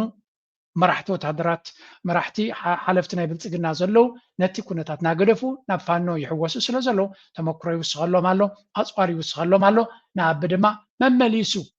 ነቲ ሰራዊት ናቱ ተስፋ ዘይብሉ ከም ዝኾኑ ይገብረሎ ስለዚ ኣብ ከምዚ ኩነታት ዘሎ ናብ ኤርትራ ገፁ ክገብሮ ዝኽእል ኩነታት ነፍሱ ዝኻለ ፍርሂ ስለ ዝፈጥረሉ ዘሎ ዝኾነ ይኹን ስጉምቲ ክገብር ኣይክእልን እዩ ታትዋይ ኣብዛ ናይ መወዳእታ ዘረባ ናቱ ብዛዕባ ኤርትራ ጠቕላላ ዘረባ መልሓሱ ልኩት ክትብል ዝመረፀ እቲ ዝገብሮ ዘሎ ተሃዲድን ፈቐራን ኪኖቲ ኣብ ነቲ ሰብ ፕሮፓጋንዳዊ ሃልኪ ኪኑ ዝሓልፍ ኩነታት ከም ዘይኮነ እዩ ዝንገር ዘሎ እዚ ነፍሱ ዝኻለ ኩነታት ንፁር እናኾነ እዩ ዝመፅእ ዘሎ ካልእ ብጉዳይ ናይ ኣብዪ ኣሕመድ ብጉዳይ ናይ ጌታቸው ረዳ ድማ ስቲል እቲ ኩነታት ካብ ግዜ ናብ ግዜ ዓብዪ ኣዛራቢ እናኾነ እዩ ዝመፅእ ዘሎ ብልፅግና ድማ ንዑ ንምክልኻል ኢሎም እዮም መፂኦም ዘለው እስኪ ኣብዚኣ ንስምዓያ ሓንቲ ኣዛራቢት ኣርእሲ ኮይና ዘላ Tigrayans, you know this, see you as a traitor. Thousands of people in Tigray went to the battlefield and they died. They were killed in war based on your call to arms. You urged young Tigrayans to, quote, rise and deploy to battle in tens of thousands. What do you say to the people of Tigray today who were victims of the war and who now think you betrayed them by joining the architect of their suffering, Abiy Ahmed? እጅ እንታይ ዝብሎ ዘሎ ንስኻ በብዛሓት ተጋሩ ከም ከዳዓይኻ ትቁፀር ኢልዎ ቃል ብቓሉ ተጋሩ ከም ከዳዓዮም ዝርዩኻ ምክንያቱ ንህዝቢ ትግራይ ብፍላይ ነቲ መንእሰይ ትግራይ ንስኻን ከማኻን ብፍላይ ንስኻ ምክንያቱ ወሃቢ ቃል ናይቲ ቃልቲ ናይ ትግራይ እውን ስለዝነበርካ ብንስኻ ዝገበርካዮ ፃውዒት ኣሽሓት ናብ ጎቦታት ከይዶም ናብ በረኻታት ከይዶም ሂወቶም ከሲሮም ሰንኪሎም ተጎዲዮም ኣደዳ ናይ ብዙሕ ስቃይ ኮይኖም ንስኻ ግን ንኩላቶም ጉሒፍካዮም ኣብ 4 ኪሎ ኣቲኻ ሂወትካ እንጆይ ትገብር ኣለኻ ነቲ ከምኡ ዝገበረ ሓይሊ ድማ ዝኾነ ይኹን ገበን ፈፂሙን ክትብሎ ይከኣልካን ስለዚ ሙሉእ ሽፋን ክትገብረሉ ፈቲንካ ነዞም ሰባት እዚኣቶም እንታይ ትብሎም ይልዎ ኣሎ እዛ መልሲ ዝባ ዘሎ እትሱ ዝቦ ዘሎ ዘረባ ንተጋሩ ጥራይ ኮነና ቆጥዑ ዘሎ ካድረታት ናይ ኣቡውን ኣመናዮም ተቆጢዖም ዘሎ that the Tigrayans have to come out en masse to defend themselves was the right thing to do. That I had to call on them to rise up to defend themselves was the right thing to do. But that as member of the leadership, we have failed them miserably. That I will carry to my grave is I'm part of the blame. And the reason why So እንታይም ዝብሉ ዘለዎ ብሓፈሻ ኣብዚ ክትሪእዎ ከለኹም ካለይቲ ከባድ ሕቶ እውን ተሓቲቱ ነይሩ ሕጂ መመሊሱ ኣዛራባ ርሱ ኮይኑ ዘሎ ማለት እዩ ሕጂ ኣብዚ እንታይ ዝብል ዘሎ እቲ ህዝቢ ትግራይ መንእሰይ ትግራይ ሓፊሉ ናብቲ ቃልሲ ክሳተፍ ምኻሉ ትክክለኛ እዩ ነይሩ ስለዚ እቲ ፃውዒት ዝገበርናዮ ወይ እውን ዝገበርክዎ እቲ ህዝቢ ድማ ዝሰዓቦ ትክክል እዩ ነይሩ እንተኾነ ንሕናቶም መራሕቲ ዝገበርናያ ጌጋ ኳልኩሌሽንን እኹን ዘይምድላዋት ብዘይ ምግባርናን ሓተቲና እዚ ድማ ክሳብ መቃብረ ሒዘ ክኸይድ እንታይ ክገብረሎም ንዓም እቲ ኩናት ከተጦ ከተብሎ ትኽእል ነርካ ኢኻ ኩናት ኣየድልየካን እዩ ካልእ መንገዲ ካልእ መዋፅኦ እውን ክርከብ ይኽእል ነይሩ ብዝኾነ እቲ ቀንዲ ዕላማ ሕመረት ናይዚ ኩሉ ዝግበር ዝነበረ ብፍላይ ንጌታቸው ረዳ ድማ መመሊሱ ከም ዝከዓብ ዝገብሮ ዘሎ ሓንቲ ነገር ክውስኸልኩም እየ ቢካዝ at the end of the day እቲ ኣብ ልዕሊ ጌታቸው ዘሎ ካብ ዜሮ ዝተበገሰ ኣይኮነን ሓንቲ ፅቡቅ ጌራ ትፈልጦ ዝበለቶ ድማ ክንሰምዕ ብኡ ጌርና ክንሰግር ኢና ምክንያቱ እቶም ንዑ ዝከላኸሉ ዘለው እንታይ ይብሉ ኣለዎ እስከዚያ ቅድም እዚያስቡ እንመለከተው የጥያቄዎቹን ፍሬሚንግ ሳያቸው እኔ በጣም አንተ እንዳልከው ስትራቴጂክ እና እኔም የታዘብኩበት ሶሻል ሚዲያውንም ቃኘት ስል ያየሁት ነገር ምንድነው እኔ ፐርሰናሊ ኢንተርቪው ሞር ታርጌት ያደረገው ከአቶ ጌታቸው ይልቅ ጠቅላይ ሚኒስትሩ ላይ ነው የአቶ ጌታቸውን ፖለቲካል ካፒታል ዲስትሮይ ከማድረግ ባሻገር ጠቅላይ ሚኒስትር አብይ አህመድን ሚስ ካራክተራይዝ ማድረግ ላይ ያተኮረ ኢንተርቪው ሆኖ አግኝቻለሁ እውነት ለመናገር እና በዛ ረገድ ደግሞ ጽቡቅ ጌርኩም ጽቡቅ ገምጋሚ እዚ ታይም ዝብል ዘለው እቲ ኢንተርቪው ብሓቂ ጽቡቅ ጌሩ ዝተሓንደሰ ከም ዝነበረን ዕላማ ድማ ወላ እኳ ንጌታቸው ዘሎ ፖለቲካዊ ካፒታል ንምቕታል ንጌታቸው ድማ ንምውራድ እንተኾነ ቀንዲ ዕላማ ናይቲ ኢንተርቪው ግን ንዓቢ ካራክተር ናይ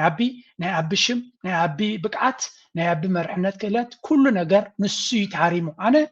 ከኣካባና ኣባናተይ ጌታቸው ረዳ ኩሉ ዓይነት ውርደት ዝተዋረደ ፖለቲከኛ እዩ ዝተረፈ የብሉን ኣብዚ መድረክ መፅኡ ድማ ጌታቸው ጥራይ ኮነ ተዋሪዱ ናይ ትግራይ ጉዳይ ብዓብዩ እቲ ጀኖሳይድ ዝበሃል ከም ዝሞተ ገይሩ ልዕሊ ኩሉ ግን እቶም አልጀዚራ ዝገበርዎ ስራሕ ዝበለፀ አብይ አሕመድ ክንድምንታይ ፌይለር ምዃኑ ክንድምንታይ ውድቀት ምዃኑ ዝተገለጸሉ እዩ ስለዚ ተረዲቦም ኣሎ አብይ አሕመድ ታርጌት ከም ዝኾነን መርሕነት ናቱን ካራክተር ናቱን ኩሉ ኩነታት ናቱን ከም ሕሱም ከም ዝተሃረመን ኣብ ልዕሊ አብይ አሕመድ ነዛ ኤፒሶድ እዚኣ ተኸታተለ ኣብ ልዕሊ አብይ አሕመድ ጠቕላላ ሕማቅ ዝኾነ ስእሊ ክህልዎም ከም ዝኽእል እቲ ካልኩሌሽን ግን ኣወል ብዝበለ መንገዲ ንውሰዶ ኣወል ብኸመይ ኤርትራ ብኸመይ ሪያክት ገይሮም እስከስምዑ ቃለ መሕተት እታ ሕመረት ሓንቲያ ቅድሚ ሕጂ ኣብ እዋን ኣብ ትግራይ ኣብ ዝተገብረ ውግእ ንዶክተር አብይ ከም ጆኖሳይደር ወይ ድማ ኣብ ልዕሊ ትግራይ ምጽናት ህዝቢ ዝፈጸመ መራሒ ትኸሶ ነርካ ሕጂ ብዚ እዋን ዝኸ እዚ መትከልካ ቦትኡ ኣሎዶ ዶክተር አብይ ኣብ ልዕሊ ህዝቢ ትግራይ ጆኖሳይድ ፈጺሙ ዶ ትብል ያታ ሕቶ ናይ አልጀዚራ ወጋዜጠኛ ወድቃቸው ነዚያ እወ ወይ አይፋል ኢሉ ክምልሰላ አይደለም ጋዜጠኛ እንተደጋገመሉ ኣብ ትደራጅ ዝነበሩ ሰባት እንተሰሐዎ ወድቃቸው ዕጥጥ ከይበሎ ነዛ ሕቶ እወ ወይ አይፋል ብምባል ክምልስ አይደለም እቲ ዝገርም ኣብዚ ከተስተውዕልዎ ዝደለይኹም ነገር ኣሎ أبقت جيتاتشو ردا منم سنبادن حرقانن يرأي يلن إذا حطو وي كما أزا مسل حطو تات كما توخم زغل صبو غيرو فليتو خمزاتو زريكا حدا ملكت أبقت أزنبر زي مرباش كونتاتي بنفس جيتاتشو روغي وخينمل كد محج أبز قبرو زنبرق على محتتات كما يكمز قلون فلطينا أيكونن دو خمز عينتها بتاريخنا يقول قطراي زي كونه أب تاريخنا يتقادل اللو خزبلو هزب تقراون جزيف بوتا زلو قداي أبز تأكمن زي تأكمن قداتون سمعيتو قوات زي كيلن نصبح كي حسبه أب أفوز موت أملس بحركان زدر بسب مخانو كلاتنا نفلطي أبزاغ على محتت كن كومي نبرن سلازي نخوارد تلاقيهو نخوارد فقادنيان قربن كوينيو نابتستو دي خيدو أستوعلو جدا شو أبزاغ على محتت فتسومي تواردو كبرو بايتا إزابيتو سبكي عبوي نقول دايت تفتسي مودي تفتسمن بزي قدس جنوسايد زبل كسي اللي تقارو دما أبتحتي قد قواديتيو سلمن تايقن اتاملسي كالالي تلقو ود بشاشا سلزغونيو أستوعلو أب تاريخ إثيوبيا نود بشاشا بخبت تقالات كاب زوارو دو سبات بقدام النز سرع جيتاتشو رداي نيرو جيتاتشو كل تحدث نخالق سب كتصرفوا له زغل قالات تتغيمو نود بشاشا تصريفوي أبي ما يتسبستانسلو ميمارابت زيبي بعدنا عرفن نجيتاتشو ردا أبي إثيوبيا سلطان هيبون تلنا دما حجون تمل سقلالة بقربا أبلع لجيتاتشو ردا حني ونخفدي جيتاتشو نزنا جراي ردوني الكامتشم كحسبا يكالني أيكونن دو أمري حنة حوحات نيركا زغونا ناي بوليتيكا يغون ناي كلام فلتات زي بلو سب كمان ازيا الطفو يتخيلني نتلايخا كتقتلون تدليخا بزيادة أغرب بوز بالبيل كم زلو زي فلت دارقا يلن بروسبريتي بارت زود دبا مخانا بتحنا يلنا مغنياتو جيتات شو أبز أوانزي كم تقدم أبتقرأي أبز نبرولو عبي سلطان أيكون انزلو سلاز بعلو والسينون مريضون كالا محتت كايد أيك إلينيو زيادة حانت سجمنتنا يولد سعيد إيرترا بخميين ببو خمزلو تاركوناتات يا مغنياتو بتا حنتي أنا بزح قد حجدي تزارب كلها نيجيتاتشو رداغن بفولو يزهر متوزيا. Also know that we cannot repeat what the TPLF leadership might say in public. President, your new allies were responsible for more deportations, for more killings, for more massacres. You know that your new allies in Western Tigray, who are still administering that area, have been accused of ethnic cleansing on a massive scale. You know that they are still responsible for brutalizing that population, including, keeping women in sexual slavery. So I want to know what it is that you, with this miraculous power that you're now going to wield. زيات رواد اللهم سارة قالت بهالحنتي PhD يعني تجارو نيكو بوليتيكا إثيوبيا كم كبديدات فلتو أبزبن هو حد مع عب سلطان كم زنبرة نبيل سجنا كادرتات بتتجاجامي زي بشما بزو إكسبوز قبروا زلويم بتزجرم حتى زل حتى حدا كابتي زبالة حتى زبالة زبل زلوه حق الناس اللي زلوه يجبت سل زلوه سل دفلت أيكون كنت هيدا إذا حجت حتى زل عم عرفت براي زقاتم زلوه بلتسجنا تقاط عصيرو أبزلو بوتا بلتسجنا كم دليتوز قبرو أبزلو يتحشو ردا دما مز بلتسجنا خوينو أبزن كساقصلو زلو سفيز غني مسناتنا عليه ethnic cleansing يقاتمكم زلون عمس يقاتمكم زلون يتنقرو زلا سلازي أبتعت مرحنات بلتسجنا خوينات وعل بريتوريا كابز فيتس أمن دحار تراي زقاتم زلو كونتات أم معراب تقراي زقاتم زلو انتايجر كان سخابز تقول الله ولا حنت قبراي كان العلو كله دما مسي دمك زودو زبال زلو ببزح جبنات بتجارو زخصة سب مسوق كلتا ثلاث أجزاء كم استراين زخوني يخون لو كم زي كان سلزي نتي أقعد يمز بهذا اللقنات ونن تقوني قدامنا كحتى تولي زخل سب نص مخانو ونياتو عبتو قدايتي الله ترى كونس زخوني يخون لو تخجبر كم زي كعلي يزن جرزلو سلزي أبي كونتات كبد بلا مخانين عن رزالنا كاله لن كان حنت زربا أبزم بزح دارسيون ببزح تزرب زلا كونتات كنرينا زياس كسم عليه مغنياتو بزعق زي يمتزارب ولا زلو سمتين زلو أبوتات حجزنا قرن أباك سمتين بيدكريستيان ولا حدث الزموت اللي كبر مزقان يخلو زولو تورنت كحلف كله أمولو تقرأي تورنت كبيت أورنت نيرو كبير ممكن نيرو أباك سمتين استعاو راسم تبيلفنو الشعبية سرايت بزيا سالف تقص كفته ኣብ ኣክሱም ዘጋጠመ ህልቂት ንዝበሃል ዘረባ እዩ ዝዝረብ ዘሎ ብዙሕ ዘረባ እዩ ዘሎ ንዑ ዝምልከት ምዝካር እውን ተገይሩ ነይሩ እዚ ፊልድ ማርሻል እውን እንተኾነ ንኤርትራውያን ኣብቲ ጉዳይ እቲ ከም ዝከላኸል ኣምፅኡ ብዛዕባ ኤርትራውያን ክዛረብ ዝመረፀሉ እዩ ሰራዊት ናይ ሻዕብያ ግብረ መልሲ ገይሩ እዩ ብሓፈሻ ግን ንዑ ህወሓት እዮም ኣበጊሶሞ መጥቃዕቲ ስለ ዝገበረሉ ዝገበሮ እዩ ብምባል ንኤርትራ ኣብቲ ኩነታት ኢምፕሊኬት ንምግባር ከም ሓላይ ኣምሲሉ ዘውፅዎ ነገር እዩ ነይሩ እዚ ከዓ ድራማ ንነዊሕ እዋን ዝተሰርሓሉ እዩ እንተኾነ ኣብ ሓደ ካብቶም ኣቕሽሽቲ ኣብ ኣክሱም ሕጂ ዘዝርዎ ዘለው እዩ ኣጋጢሙ ዳያጋጠመን ስምዕዎ ነይሩ ኣብ ኣክሱም ፅዮን ዝተዓወቱ ሓደ መእመን እንኳን ዝሞተ የለን ክብሪ ምስጋና ኣምላኽና ይኹን ነው ገዲኣቶም ፖለቲከኛታት ግን ታቦተ ፅዮን ተወሲዳ ታቦተ ፅዮን ክወስድዋ ፈቲኖም ኢሎም ብዙሕ ወረታት ዘናፈሱ ነይሮም እዮም ንኣክሱም ፅዮን ዝዓጥሙ ባህታዊ ገብረ መስቀል ካብ ቃሎም ከም ዝሰማዕና ንታቦተ ፅዮን ወደ ሓደ ዝተንከፋ የለን ሓይሊ ኣለዋ እኮ የሕሊፋ እንቁድ ማርያም ፅዮን ኣይትህብኒ እኮ ስለዚ እቲ ዘይኮነ ወረ ተውሪ ዘለኹም ሰባት ካብ ዘይኮነ ወረ ሙራይ ንተዓቀብ ንገርሞ ኣክሱም ፅዮን ብዛዕባ እዛ ጉዳይ እዚኣ ኣወል ስዒድ እውን ሓንቲ ኣርእሲ ኣምፂኡ ነይሩ ስለምንታይ ከም ትምረፅ ዘላ ሳይድ ዝብል ቃል ናብ ሃገረይ ንኽለግብ ብበዓል ጻድቃን ዝተገበረ ሽርሕ ነይሩ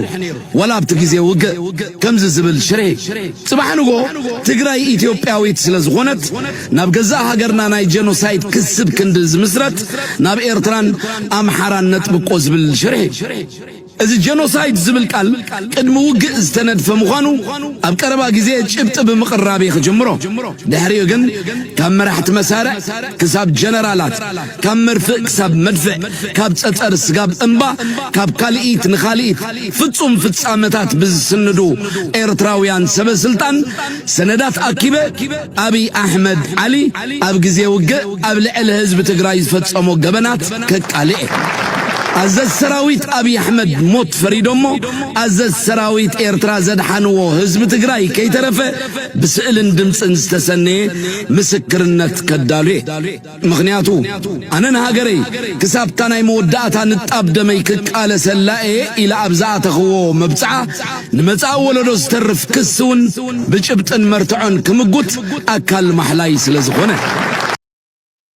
yes exactly ምክንያቱ እዛ ጉዳይ እዚኣ ኣብዚኣ እውን ክዝረብ ሰሚዐያ ስለ ዝነበርኩ ያነ ለወልካ ትሓስብ ካሕሳሎ ዝዓበይ ማለት ዝያዳ ዝበደለ እንተ ሓደ ይኽሕስ ማለት እዩ ተሓሳታይ ዓይነት እዩ ብምንታይ ዝግለጽ ብኢኮኖሚ ክግለጽ ይኽእል ብኢኮኖሚ ምትእሳር ማለት እዩ ብዝተፈላለዩ ቁጠባውን ማሕበራውን ምትእሳራት ክግለጽ ይኽእል እዩ ቅርሺ ምክሓስ ወይ ናቕፋ ምክሓስ ማለት ኣይኮነን ካሕሳ ማለት እዩ ዝተወረሱ ንብረታት ታሊም ዝተወሰዱ ገለም ሰራዊት ኤርትራ ዝወሰዶም ካብ ትግራይ ገለምናን ካብ ትግራይ ኣብዚ ንሪኦ ዘለና እንታይ እዩ እቲ ዘረባ ብዛዕባ ካሕሳ እንዲኦም ዝዛረቡ ዘለው ኣነ በዛ ነብሰይ እቲ ዝብልዎ ዘለው ኤርትራ ከም ዝወሰደትሎም ዘረጋግፅ ጭብጢ እንድሕር ኣሎ ኮይኑ ኤርትራ ኩናት ያጋጢሙ ኣብ ኩናት ብዙሕ ነገር ከጋጥሙ ክእል እዩ ፀገም የለን ቅድሚኡ ግን እንታይ እዩ ኤርትራ ናይ ክንደይ ዓመታት ሕቶ ኣለዋ ንሳቶም ስለምንታይ ሓቱ ቅድመ እጁ ነጊረ ያነ ተጋሩ ስለምንታይ ንካሕሳ ይዛረቡ ገለመላ ይብልኒ ያነ ሓቱ መሰሎም እዩ ንመሰሎም ኣይትቃወሞም ኒኻ ንሕና ጥራይና ናትና ሕቶታት ከነዋድድ ኣለና ናይ ክንደይ ዓመታት ኣለና መን እዩ ዝሕተተሉ ኤርትራ ኬስ ባይ ኬስ ኣብ ቤት ፍርዲ ከተቕርብ ኣለዋ ነዚ ኬዝ እዚ ኣቕሪባ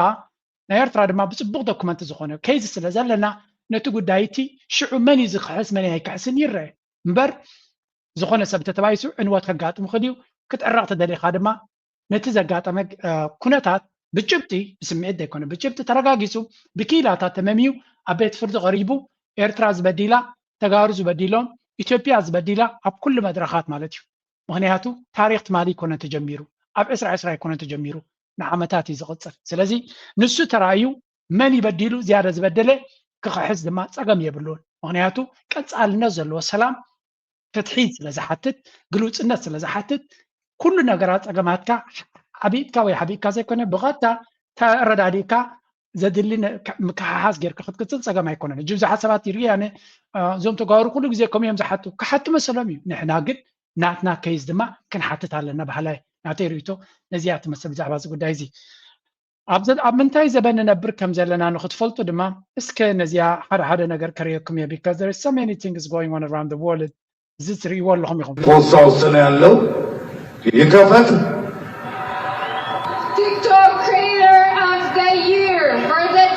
Power TikTok Creative Awards of 2025. ኣብ ኢትዮጵያ ኣብዚ እዋን እዚ ጉዳይ ናይ ቲክቶክ ዝበሃል ብዙሕ ክስማዕ ንርኢ ኣለና ንግረ መንገድኩም ክስሕቁ እስከ በዚያ ክንጀምር መጀመሪያ ደህና ቆየሽኝ። በጣም ነው የምታምሪው። አለባበስሽ በጣም ነው የሚያምረው። የልብስሽ ኮስት ብትነግሪኝ። የልብሴ ኮስት ኢን ሚሊየንስ ነው። ያው ሁሌ ግልጽ ነው። ነገር 3 ሚሊዮን ብር። በጣም ነው የሚያምረው። በጣም የሆነ ለየት ብለሻል። ከሩቅ ነው ያየሁሽ።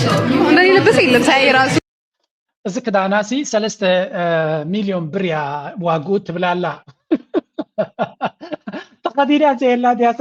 እንታይ ተኸዲና ዘላ 3 ሚሊዮን ብር ክበፅሕ ክኢል ኣረ ገሪምኒ ዘሎ እታ ተዛረብ እታ ጋዜጠኛ ኸ ኣከዳድና ክስክፅብቕ በዓት ኣቱም ሰባት እዚ ናይ ሎሚ ፋሽንስ እንታይ ያነስ ምናልባት ኣሪካ ክትብሉ እንትኽእሉ ኢኹም ይቕበለ እዛ ሰብ እዚኣ ተኸዲናቶ ዘላሲ ኣብ መንገዲ ፀንሓካ ክዳን በቃ ተሸጊርካሲ በቃ ንዕንዕንዒ ገለ ኢልከይ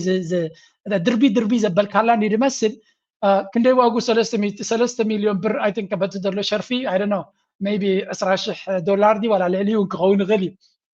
ኤኒዌይ ሓደ ካብቲ ደሳኻድኒ ግን ንመለስ ድሓን ወሬቨር ናታ ገንዘብ እዩ ናታ ሂወት እዩ ብዙሕ ዘገድስ እውን ኣይኮነን ድሌታ ክትከውን ትኽእል እያ ኣብዚ ናይ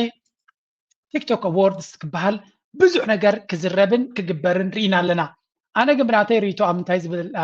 መደምደምታ በፂሕ መሲልኩም መጀመርያ ቲክቶክ ናይ ቻይና ካምፓኒ እዩ እቲ ቲክቶክ ድማ ንኢትዮጵያ ኮንትሮል ገይርዋ ኣሎ ስለምንታይ ተራ ቲክቶከር ወይ እውን ኣብ ቲክቶክ ዘሎ ሰብ ከምዚ ዓይነት ክብሪ ክወሃቦ ተደልዩ ወይ እውን ክኢሉ ንዝብል ኣነ ሓቂ ንኽነግረኩም ካብ ዜሮ ዝመፀ ከም ዘይኮነ ስለምንታይ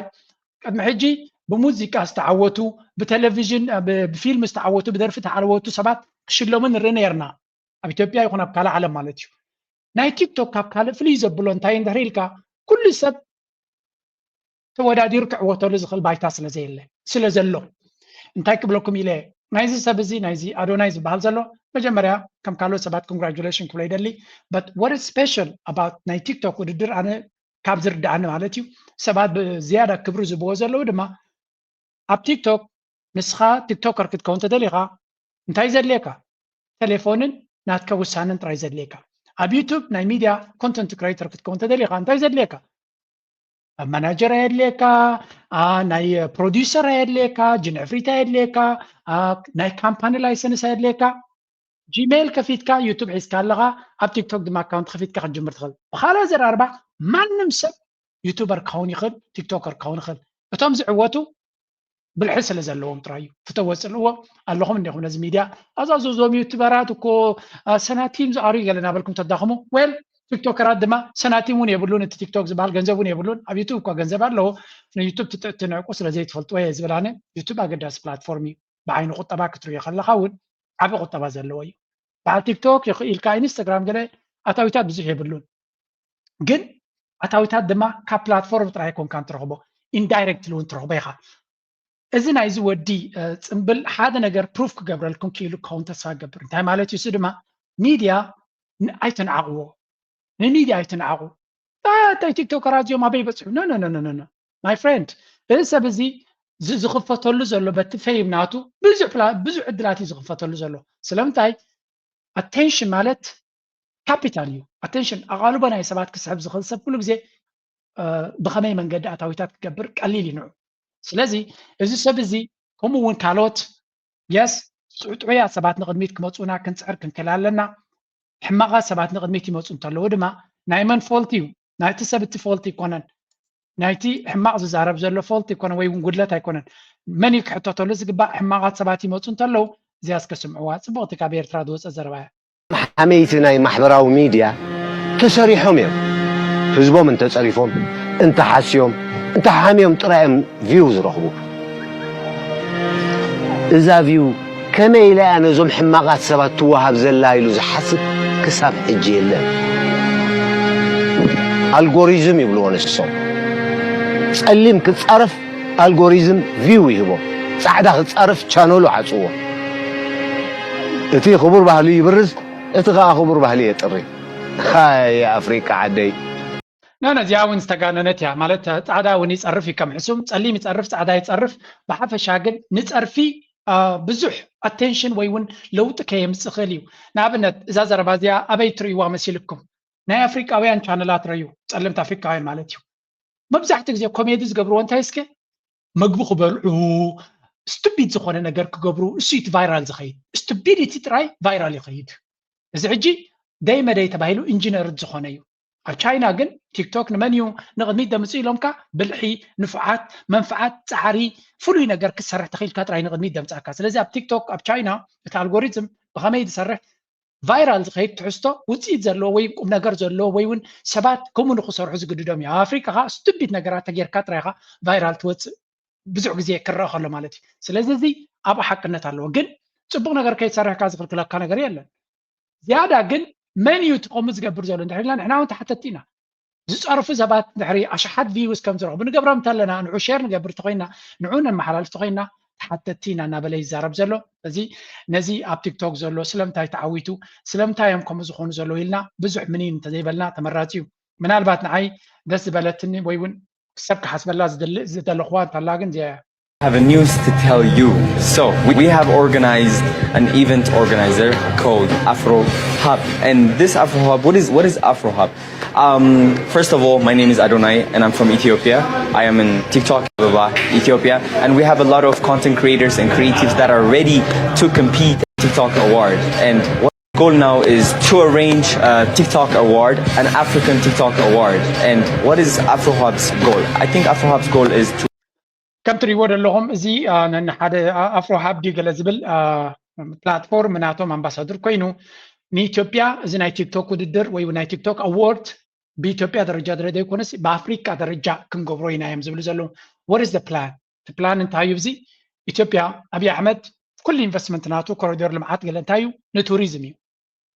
توريزم سلازخونه دما زي أورد ويو نزي ناي كرياتيفس قال ملازم بحال نتوم ناي أفريقيا كيلاتات نزود الدرزي ንኽሳተፉ ወይ እውን ናብኡ ገለ ክገብሩን ኢትዮጵያ ክመፅኦም ማለት እዩ ኣብ ኢትዮጵያ ድማ ቱሪዝም ንምዕባይ ማለት እዩ ስለዚ እቲ ሚድያ ኣብይ ኣሕመድ ንባዕሉ ናይ ሸው ሰብ ስለ ዝኾነ ሂ አንደርስታንድስ ሸው እቲ ሰብ ድማ ድሮ ኣብቲ ናይቲ ብራንድ ናይቲ ሃገር ንምዕባይ ይጥቀምሉ ከም ዘለዉ ንርኢ ኣለና ስለዚ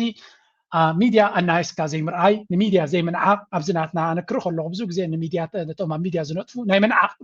ባህሪ ይርየ እዞም ቲክቶከራት እዞም ዩቱበራት ገሌልካ ናይ ምቁንፃብ ነገራት ትርኢኻ ግን ክትንዕቆም ትኽእል ኢኻ ክትፀርፎም ትኽእል ኢኻ ክትዳኽሞም ትኽእል ኢኻ ግን ክትጥቀመሎም ከከኣል ክንጥቀመሎም ንኽኣል ሚድያ ናትና ዋላ እውን እቲ መንግስቲ ኤርትራ ብዓቕሙ ከምዚ ነገራት ዋላ ኣብ ካብታት ተደየለ እቲ መንግስቲ ከምዚ ዓይነት ነቲ ሚድያ ብፍላይ ነዚ ናይ ቲክቶከራትን ገለመለን ብዙሕ ንጥቀመሉ ኮይና ይስማዓንን ያነ ኣብ ዩቱብ እኳ ዳርጋ እቲ ዩቱብ ነብሱ ዝኻለ ኣታዊታት ስለ ዘለዎ ሽልማት ገለ ዩቱብ ከም ካምፓኒ ካብ ቲክቶክ ኣፀቢቑ እዩ ዝዓቢ ግን ከምዚ ቲክቶክ ኣዎርድስ ገለ ኣይገብርኒ ዋይ ዩቱብ ኢዝ አ ቢዝነስ ኣብ ዩቱብ ንስኻ መፂኻ ድሕሪ ነፊዕካ ዝኣክል ኣታዊ ስለ ዘለካ ዩቱብ ብፍሉይ ተሽሞ ይገብር ኣብ ካልእ ዓለም ኣበሃል ኢንድያ ኣሜሪካ ገለመለ ናይ ቲክቶክ ናይ ዩቱብ ገለመለ ኣሎ እዩ ግን ኣብ ኣፍሪካ ስቲል ብዙሕ ኣይተገደሱሉን ኣለዉ ብሓፈሻ እቲ ቲክቶክ ዝገብሮ ዘሎ ግን ኣስተውዒልካ ነቲ ሚድያ ላንድስኬፕ ናትካ ክትጥቀመሉ ክትክእል ኣለካ ከም ሕብረተሰብ ስለዚ ሞቢላይዜሽን ጥርናፈ ነቲ ሚድያ ድማ ናብቲ ንስኻ ትደልዮ መንገዲ ንክኸይድ ብገንዘብ ወይ ከዓ ብፖሊስ ኮይንካ ደይኮነስ ፅልዋ ብምግባር ነቶም ሰባት ነቶም ፀለውቲ ረኺብካ ዘድሊ ስልጠና ዘድሊ ምትብባዕ ዘድሊ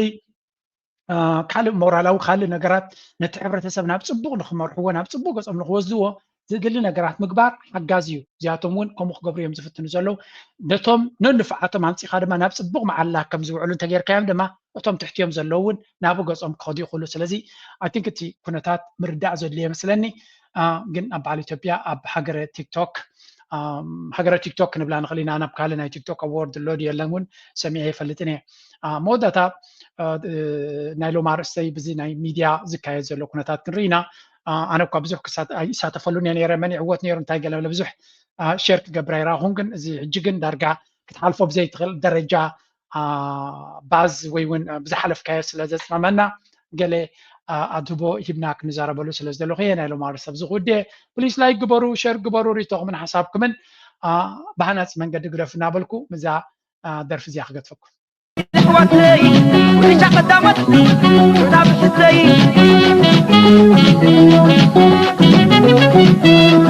أيضا فافتوك